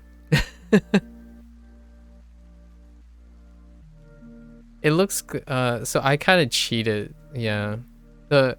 You know why I'm sure you probably noticed why it looks clean. The reason why it looks clean is I did the same standard thing where you enclose everything with strong lines, and then you have something messy next to it. So if you have something messy next to something very strong, like for example, if you zoom in, all of this is super messy. However, it looks clean because the lines themselves, the line work is compensating for the form. So pretty much I strategically placed strong lines of white and black in places that where it should create the shape. And then as long as the shape is there, it doesn't really necessarily matter how sloppy the thing is in the middle, as long as the shade has like a gradient, right? So then you notice that the hand looks like there's parts of the hand that is closer to like on the outside, and then on the inside, like which one's in the back. And that stuff, I think it's in people's fundamentals. Like there's probably some fundamentals there. I happen to just notice these things, so that's how I cheat, quote unquote. That's how I compensate for a really sloppy sketching. really sloppy sketching.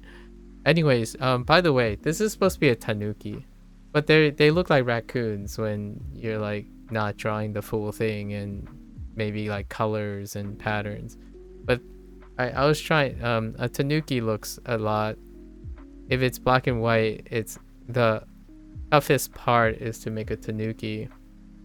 Like a raccoon would have like a striped tail, so maybe I could have like identified it. It's very subtle. It's kind of like drawing, it's not like drawing a panda, right? A panda is like, oh, that's striking, but tanuki is gonna be tough.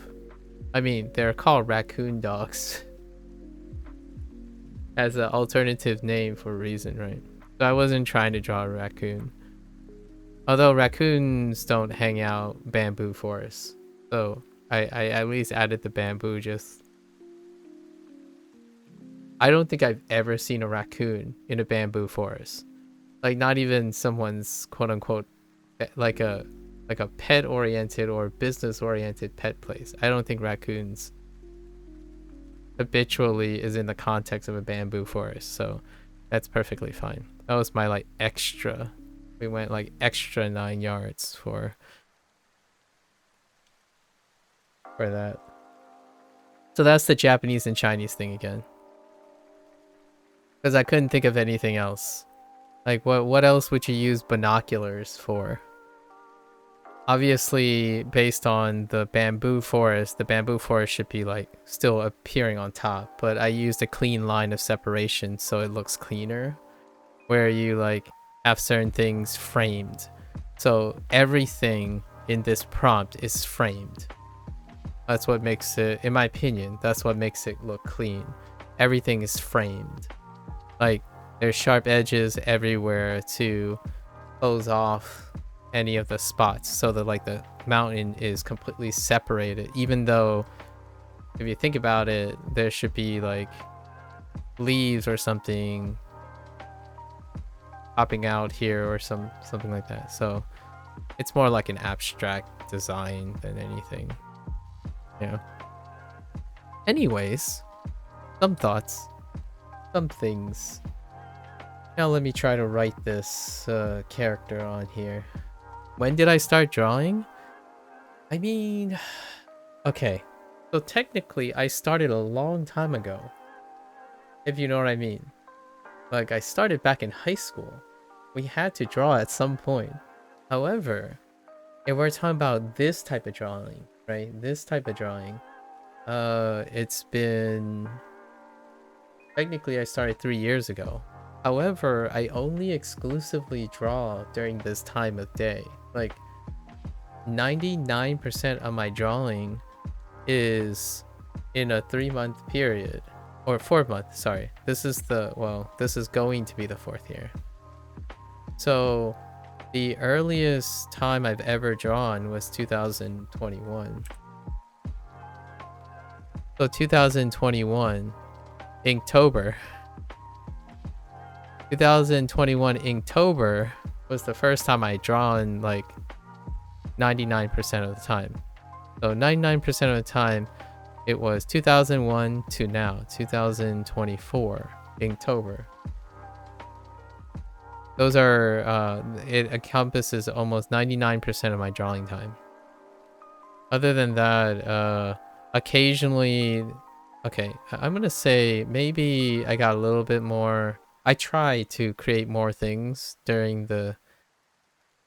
last year after Inktober. Sometimes I continue drawing some stuff after Inktober because I need to create like emotes or a panel, or I can convert this into a panel or something. So let's just say 95%. 5% of the time it's something like the emotes or a panel or like a banner. That's probably the other times. Yeah, well, you technically you never really stop learning art.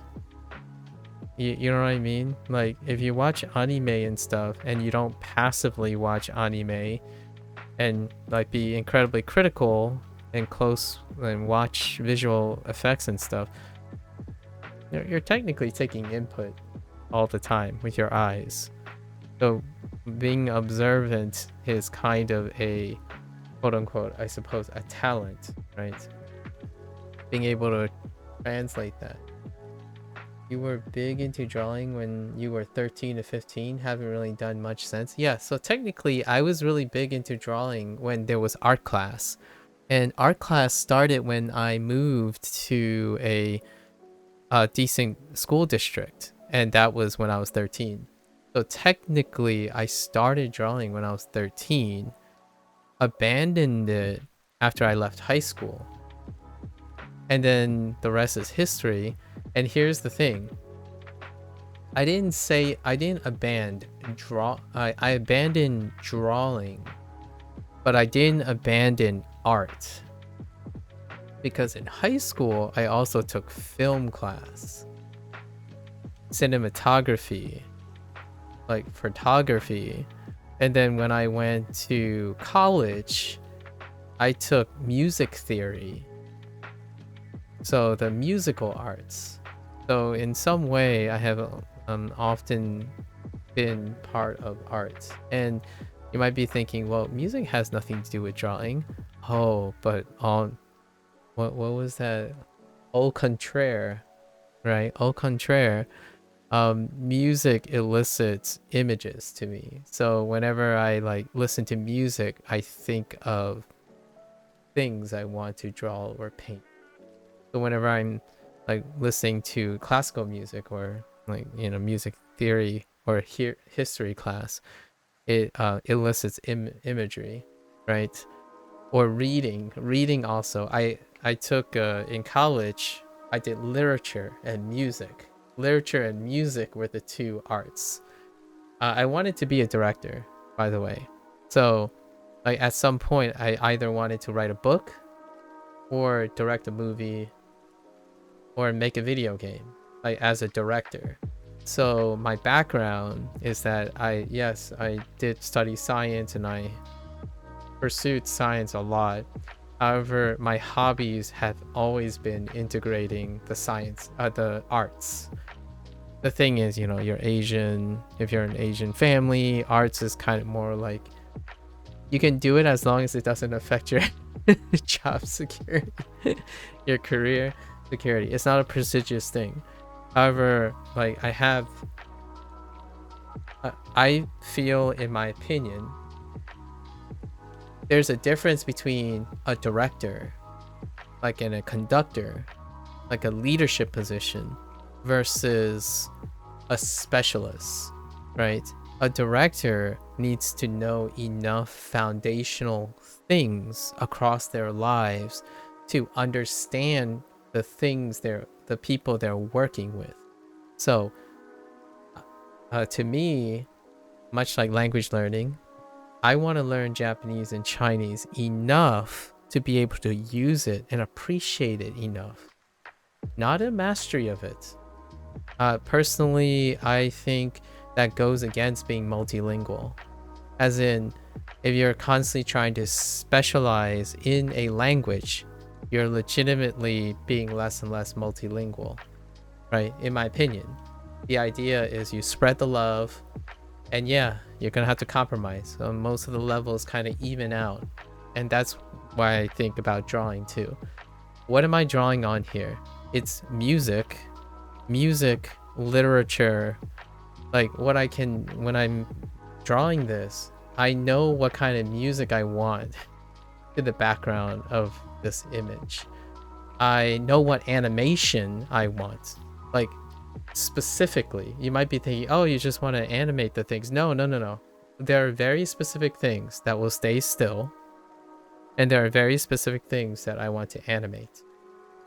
That kind of thing, because I mean, it's not like I can do it, like literally output it. However, I have enough understanding. So it's kind of one of those things when someone says, oh, when did you become interested in Japanese? I'm like, since I learned how to form sentences. I don't know what you want from me, right? It's very difficult to answer. Like, oh, since when do you want to do the things you want? Since I decided. I think one of the lessons that I have learned over these years, especially for streaming, is that I find myself constantly saying something that doesn't resonate with people. And the number one sentiment that I typically say that doesn't resonate with people, like their response tells me they don't understand necessarily, we're not on the same wavelength, we just live a different lifestyle, is that when someone asks me, you know, what's your favorite thing? What is your current thing? Or why do you do this? I'm like, all of me compels me to do this. It's like, well, it's great that you managed to finish something. It's like, it's never finished. Like, I don't say absolutes too much, but things are finished when I'm dead. Technically, things end. They don't even finish when I'm dead, but things end when I'm dead. So for now, when did I start drawing? I mean, when I started writing my first letter is probably when I first started drawing, if you know what I mean. Like, it were really going crazy. I don't think my passion for drawing and art was not there when I'm unaware of it. So when I like writing cursive, that's probably close to drawing. When I wrote my first letters, that's probably close to drawing too. Before we could write letters and appreciate that they mean something or are depicted something, they were drawings first. Numbers were drawings first before they were applied meaning, like abstract meaning. So that's probably my closest way to combine all the things. I think it takes a very creative and fruitful mind to be able. This is like my closing remark for the day after I write this stuff. But one thing I love to be surrounded with is seeing how things connect. And if you, and in my opinion, I'm in great company when people, when they do something, when they choose to do something, or when they have to do something, nothing stops them from putting almost all of they can do into it, like all of themselves into it. I feel like that's where the big dissonance is. When someone comes up, it's like, oh, you know, I got bored of this game, but I'm just powering through. I'm like, okay, that sounds like you compartmentalize things, right? There was a time when I did compartmentalize. Not anymore, though. I think nowadays it's like, why can't this be interesting? I think the challenge is to find something that's not interesting. There are examples. I'm not saying there aren't examples, although it would have to take me a while to think about what is not interesting. And that's art. I think humans, when they go around saying, well, this isn't important, you shouldn't think this is important either. Okay. Is it life or death? Is it necessity? I agree. Objectivity is great. When someone tells you, like, this game, why are you so serious about this game? It's just a game. Then you pretty much don't understand what I mean by finding beauty and meaning in everything you do or choose to do. If you go around easily saying, oh, like, I don't care about this, so therefore it shouldn't be important, right? What someone chooses, then yeah, we're definitely on a different wavelength. When someone chooses to do something, my first assumption, I make very few assumptions a lot of times fully conditionally. To me, I've convinced myself, if I see someone who is doing something that no one asked for, or no one is, there's no incentive or necessity, my first presumption is I'm going to assume it's important to them. And I do everything I can possibly know to figure out why it's important to them. Not the opposite. However, over 60%, if not more nowadays, more than half of the interactions are people projecting their selfish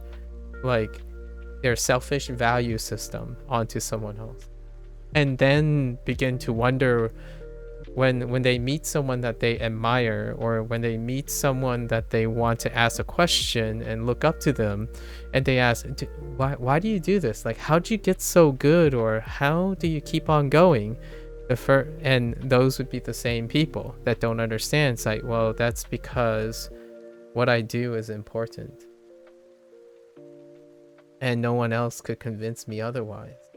What I chosen to do, like what I choose to do, is important to me, and no one else can change that. Not jobs, right? There are important jobs, there are less important, there's lots of objective ways to do jobs and eating and health and stuff. There are rights and wrongs, or factual things in health and stuff. When you choose creatively to do something, and someone comes up to you and say, oh, this is a waste of time, to be really direct, their breath is a waste of time. Because if it's important to that person, the first thing they have to ask is, why is this important to you? Because if it's important, without saying too much, it's unlikely that whatever you say that contradicts whatever they do is going to be less important. At least I hope. Because now I'm not concerned about the person who's trying to get someone to second think what they think is important. I like to assume that that person says, this is important to me, but no amount of things can change that. That's kind of my take on streaming and content creation. I think it's baffling. It's sometimes baffling and filled with cognitive dissonance when someone cheers for something they care about and then jeers. I think that's a word, right? Wait, let me look.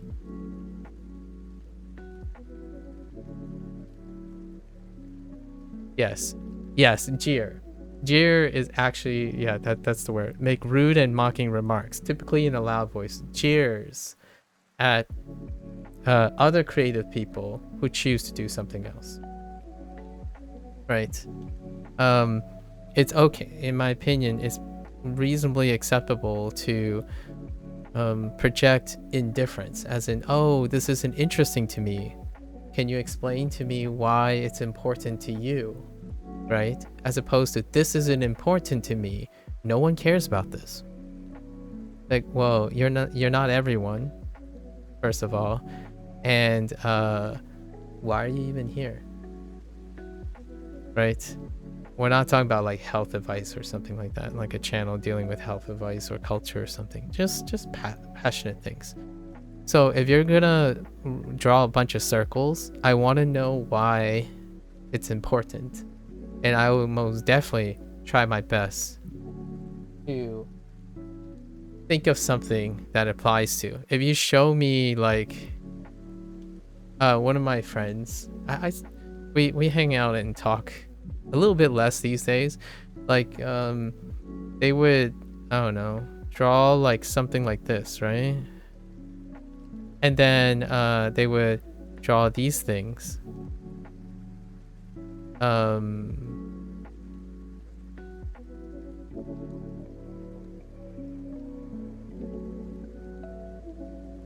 Right? You could draw something like this.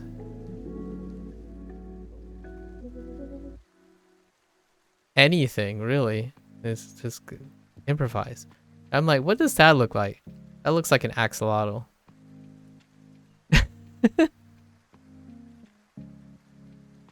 Let's put like, see, axolotl. Let's make like, you know? Okay, that mouth kind of makes it very scary looking.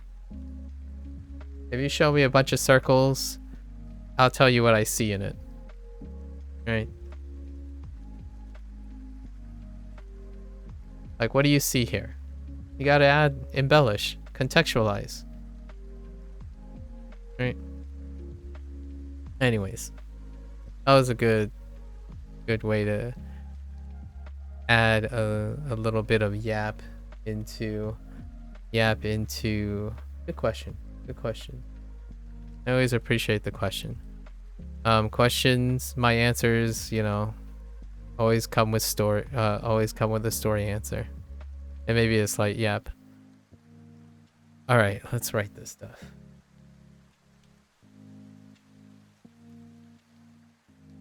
And I hope your game turns out great, but sideways, Sub-Zero? Did you even ask your professor why did it have to be sideways? All right, so okay, that's 3 panels. All right, let's write this. That's the main issue right now. Sideways breakout. The professor has a lot of explaining to do. Okay, so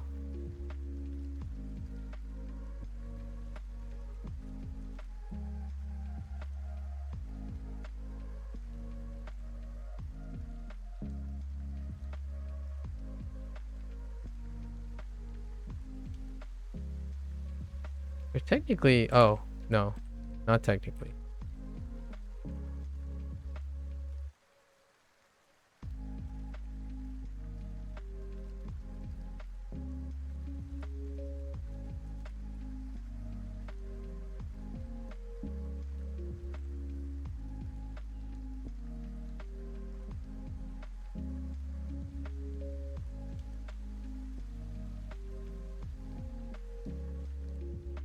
Wait.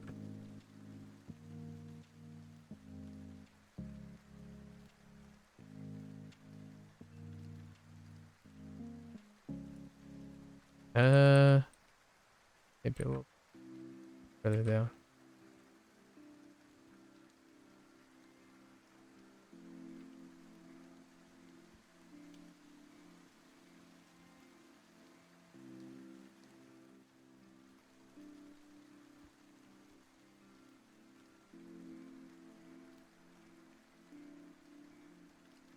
Why is this so fat?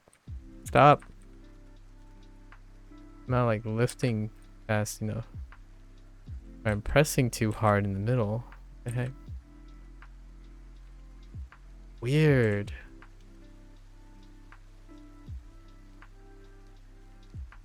Oh, that's better.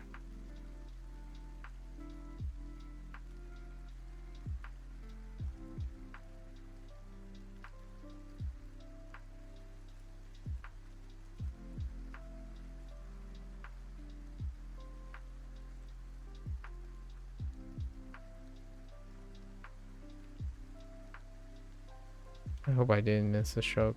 No, I'm good.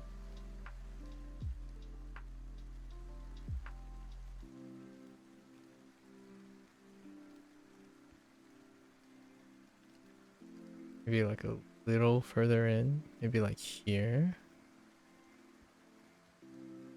Okay, let's try that again. I don't actually know the word for Binoculars. Does it have mirror in it? I'm curious.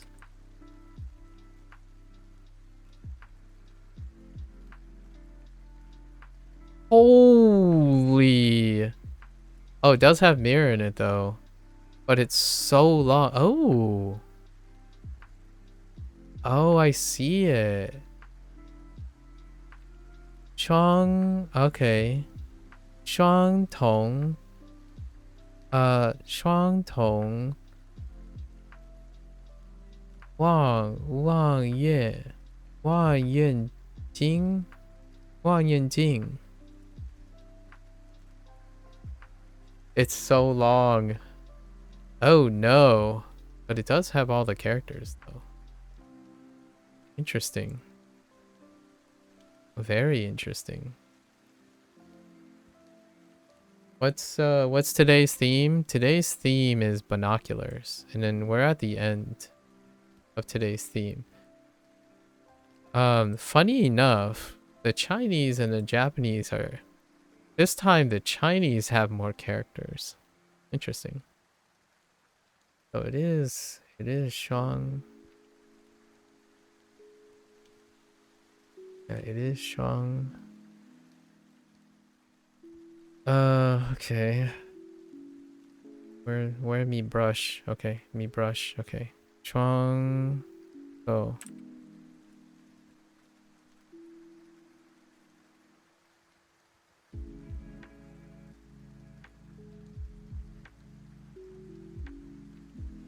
Wait.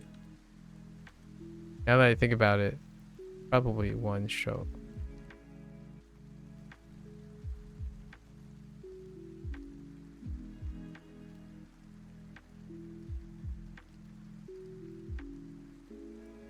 I need to make sure I don't write too large, but my zoom is like desperately different.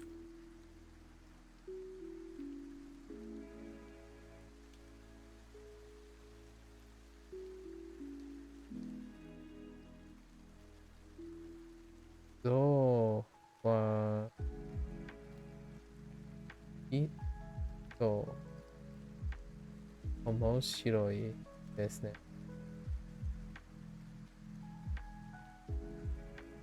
Zo. What does zo?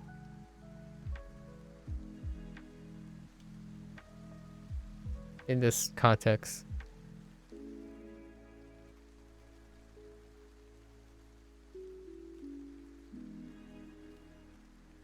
Oh, this character Zo. This character just happens to be Zo too, actually. I don't know that factors into the understanding of what you're saying.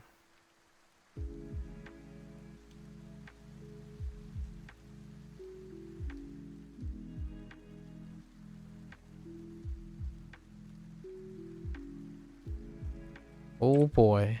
Oh boy, oh boy. Oh my gosh. That's so no. That might be a little too fat. Okay, fine. We'll just ignore it. I don't have this character yet. Oh, I have Tong. Oh, I do have Tong though. Tong. Tong.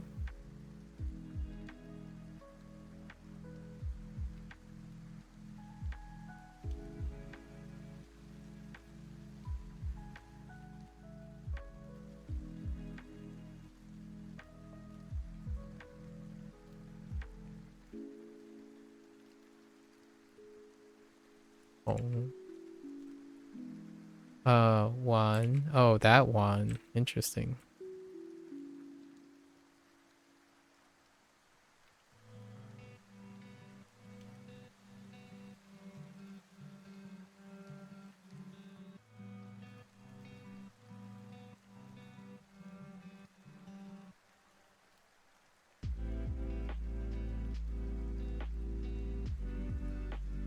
It's so flat. Oh my gosh. I wrote it so tiny. Probably because it's so close to this thing. Warping my spacing.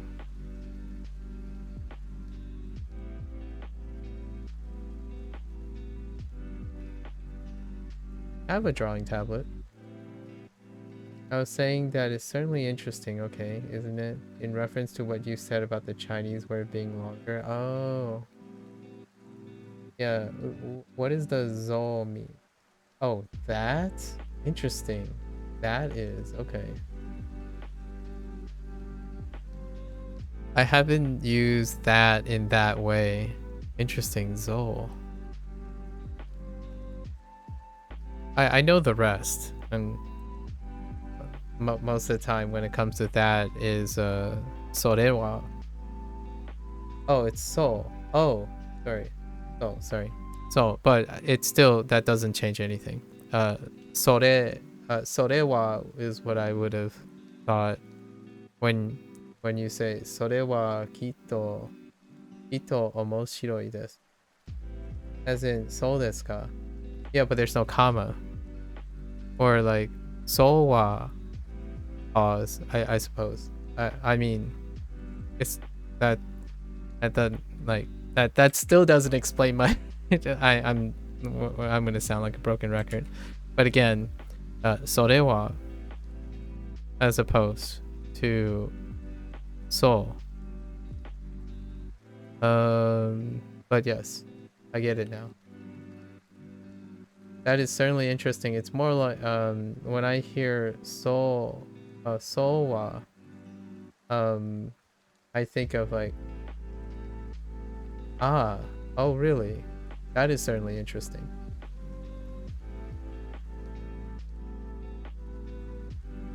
But I didn't realize you could use it that way, so that's news to me. The more you know.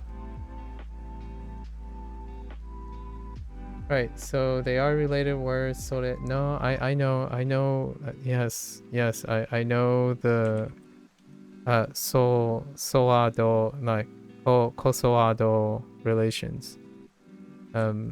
Yes, they are related. I got it. I got that.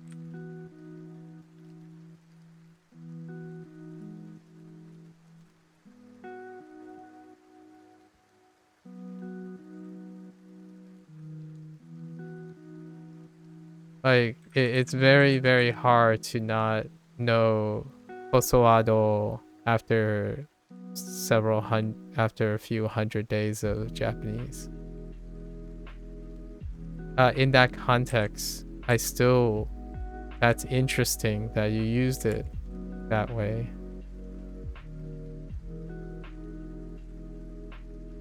Because I didn't know it mean that.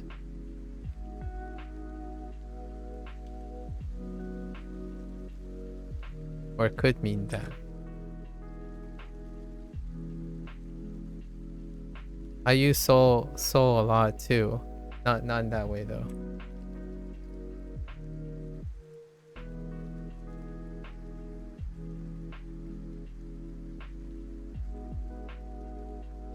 So that's new.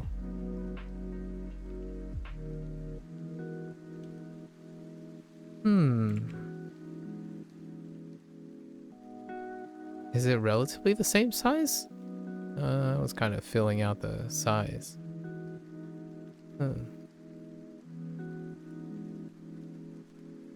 That is a chonker. Look at how long that is. So, one. I don't know what one. Oh, wait.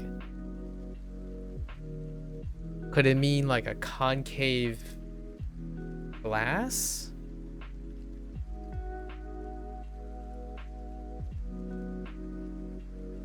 Oh no, that's not one. That's yen. Wang yen jing. So jing, jing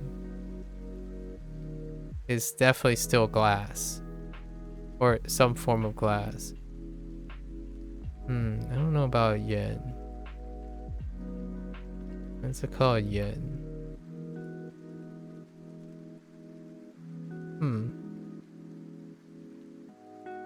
What does this mean in Japanese? Like this character. The only use of this character that I have used is a counter for shoes. That doesn't help.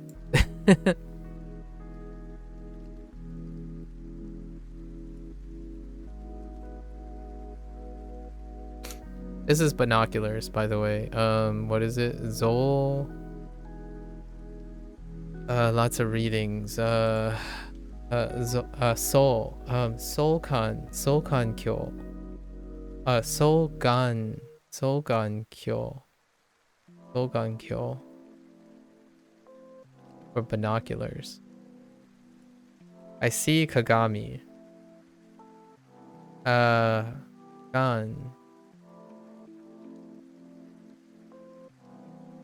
Gan is eyes, actually. It's related to eyes. So an eyeglass. Maybe soul has something to do with distance. I don't know.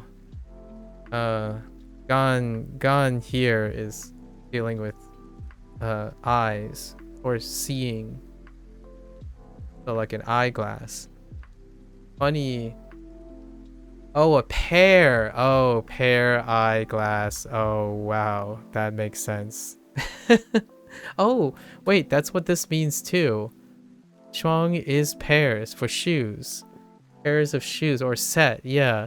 So a set. I wonder why they didn't use this. That's interesting. Maybe this character has something to do with length or distance? I don't know either of these characters, like uses of either of these characters. Maybe this one. Yeah, so pair, yeah, that makes sense. A pair, I mean, the left side is already me, but this in Chinese have something to do with eyes. Although in Chinese it doesn't have that, interestingly enough. Huh. Oh, this has to do with distance. Oh, yeah. So this is far. So this thing is, this thing right here is far. Yeah, right here is far away. So far away, glass.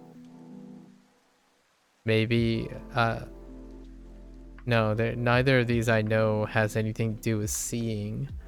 Maybe magnification. Soul. E? Oh, no. Oh, it's read as Butozo.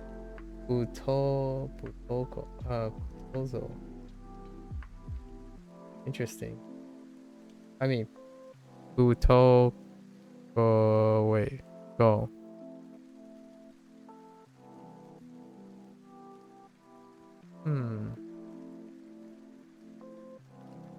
Wins.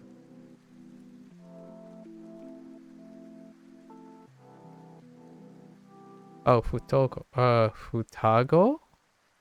Wait, did I read that right? Futago? Are you referring to Futago?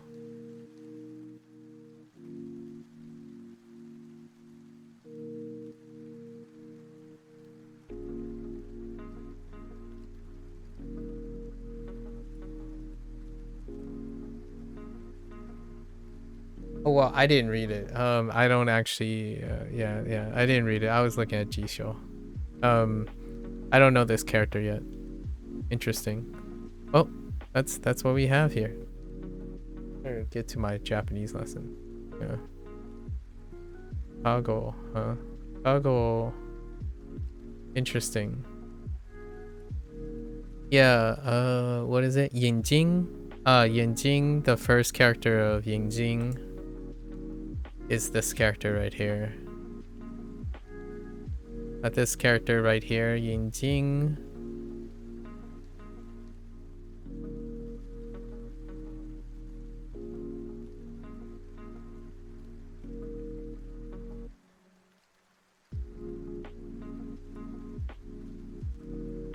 Yeah, Yinjing.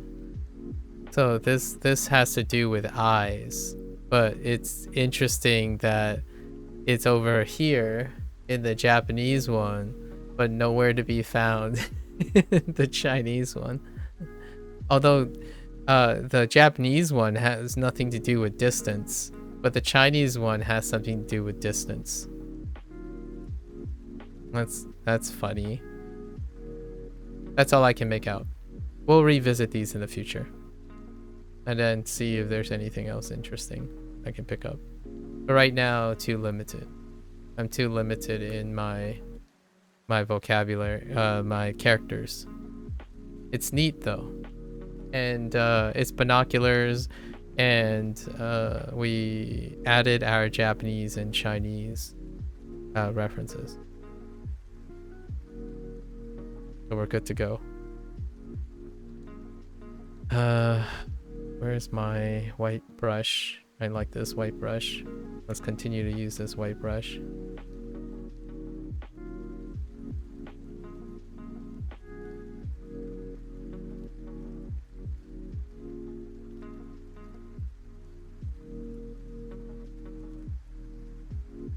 Do you draw at all? Drake? You come in, you should come and join me. And I don't mean like draw, like it doesn't have to be draw. Maybe like make a fancy lettering for kanji or something. Make an Anki flashcard. No. I don't want to. Make an Anki flashcard, you know? I'm basically doing that now. What is this? Today's the 5th, right?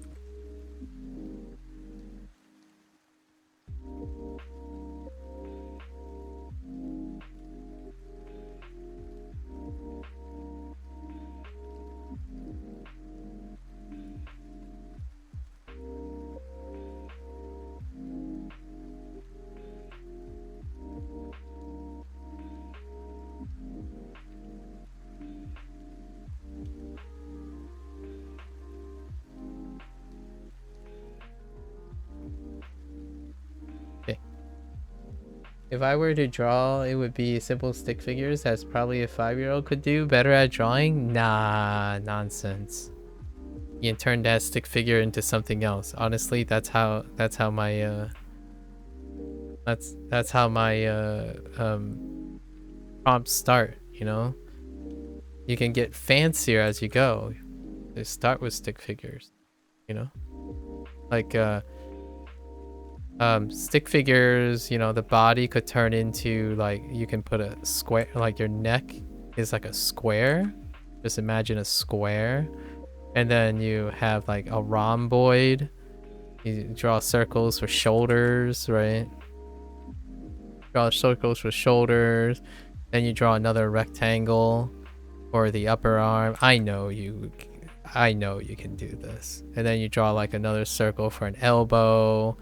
And then you draw a smaller rectangle for like your forearms. Alright. And then you draw your hip, which is basically a skirt. Kidding. I'm kidding. Maybe like a triangle. And then you like draw another square for your thighs. And then you draw like a another circle for your knees, and then you draw another rectangle for your legs, right? And then you draw like a box for your feet, and we're done.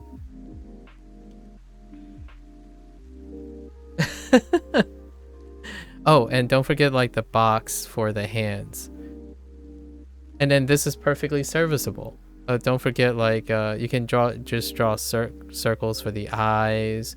You can draw a triangle for the nose and a rectangle for the mouth. And hair could be triangles. You know, here's a triangle. Whoops. Hairs could be like one triangle. Stack those triangles. And then like turn the triangles a little. Right? Turn the triangles a little, and then you're good to go. Now you got hair. Ah, yeah, what a beauty. What a beauty this guy is. The reason why I use only simple shapes is someone else is picking up drawing. Resembles an automaton? Yeah, exactly. Automaton. Someone started and they're taking like lessons. They're taking drawing lessons, and I'm guessing the drawing lessons deal with like starting with basic shapes. So it's like doing tons and tons of circles, doing tons, and eventually you get the three primary shapes. I didn't do it this way. That's not how I learned it. However, I can imagine that's a good place to start. Um, my favorite thing, Foon showed me that they were practicing circles, and when they showed me like a grid of circles like this, like a grid of circles, where they were practicing, my only thought was, man, if you had a rectangle, right, and another rectangle, and then draw another box within a box. Whoops. Another box within a box. Yeah, boba tea.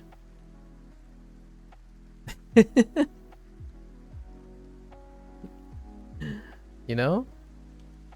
That straw is admittedly a little short, but that's okay. You know? That's boba tea.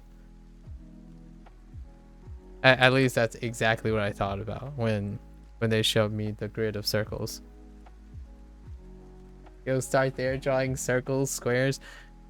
You totally listen, Drake. You know how to write kanji, right? If you know how to write kanji, you can do way more than circles. Like look at this character. Look at this. Look at these things. Come on. I'm just kidding. No pressure. I just like encouraging people to, so we have like something to talk about each day and whatnot. Okay. We're done. We're done today. Good. I already did my like take home passions.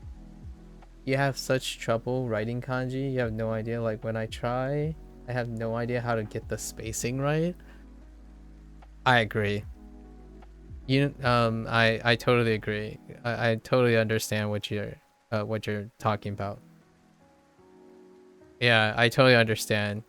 Um, I thought about really hard at first to like find grid paper to do it, but in the long run I was too lazy to like use grid paper. So it ended up just fill it out until you write it. Fake it until you make it, I suppose. It's really, as a plug, I suppose, as a plug. Not that if you want to write kanji or not, drawing really does lend well into like sizing and proportion and stuff. Okay. All right. Well, meanwhile, let's switch over to Japanese. All right. Let me save this. Yesterday, I almost forgot to save. Of all the things to do, I forgot to say. I almost forgot to save yesterday. Binoculars. Okay. All right. I feel like I would need a proper teacher to teach you how to write.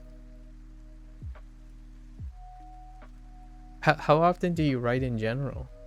Like, do you write English? I'm gonna be real with you. That's an honest question, because if it wasn't for streaming, I do zero writing, like in any language. Also, my English penmanship is also pretty garbage. I struggle with ever trying to look nice. Oh, not very often anymore. I see. Yeah, like since I left school, right? Like since I stopped going to university and stuff, I don't think I've ever written anything on like occasionally I would like sign my name or write a letter for my parents or something. But boy, And I write in all caps in English. This stuff is fun. This stuff is fun though. You type faster on keyboard than you'll ever could with pen and paper. I think that's true for whatever you're most. Actually, I don't see myself ever writing. Well, okay, not English. No way. Like that. Heck no. But I'm not sure about. No, it's still the same. Even right now, like after spending, I think I probably wrote kanji and Hanzi for more than like 2,000 hours combined now. Let me see. No, not 2,000. That's too much. Like 1,500 hours combined, and I barely typed, and I still think, yeah, if I typed it would still be faster.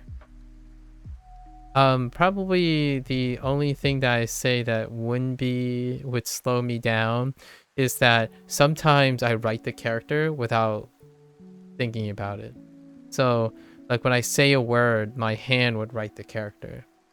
As opposed to saying like, oh, like having to, so it's kind of like the keyboard, right? At some point, but I haven't typed enough on the keyboard to be like, oh, watashi, WATACHSHI. Like I wouldn't say like watashi immediately. I would do it on keyboard. But if I say watashi, I would write it.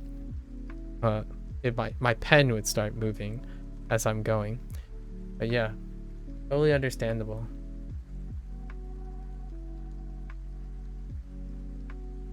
Okay, that's enough talking about language learning. We're gonna go into actual language learning. We had new vocab yesterday. Let me switch.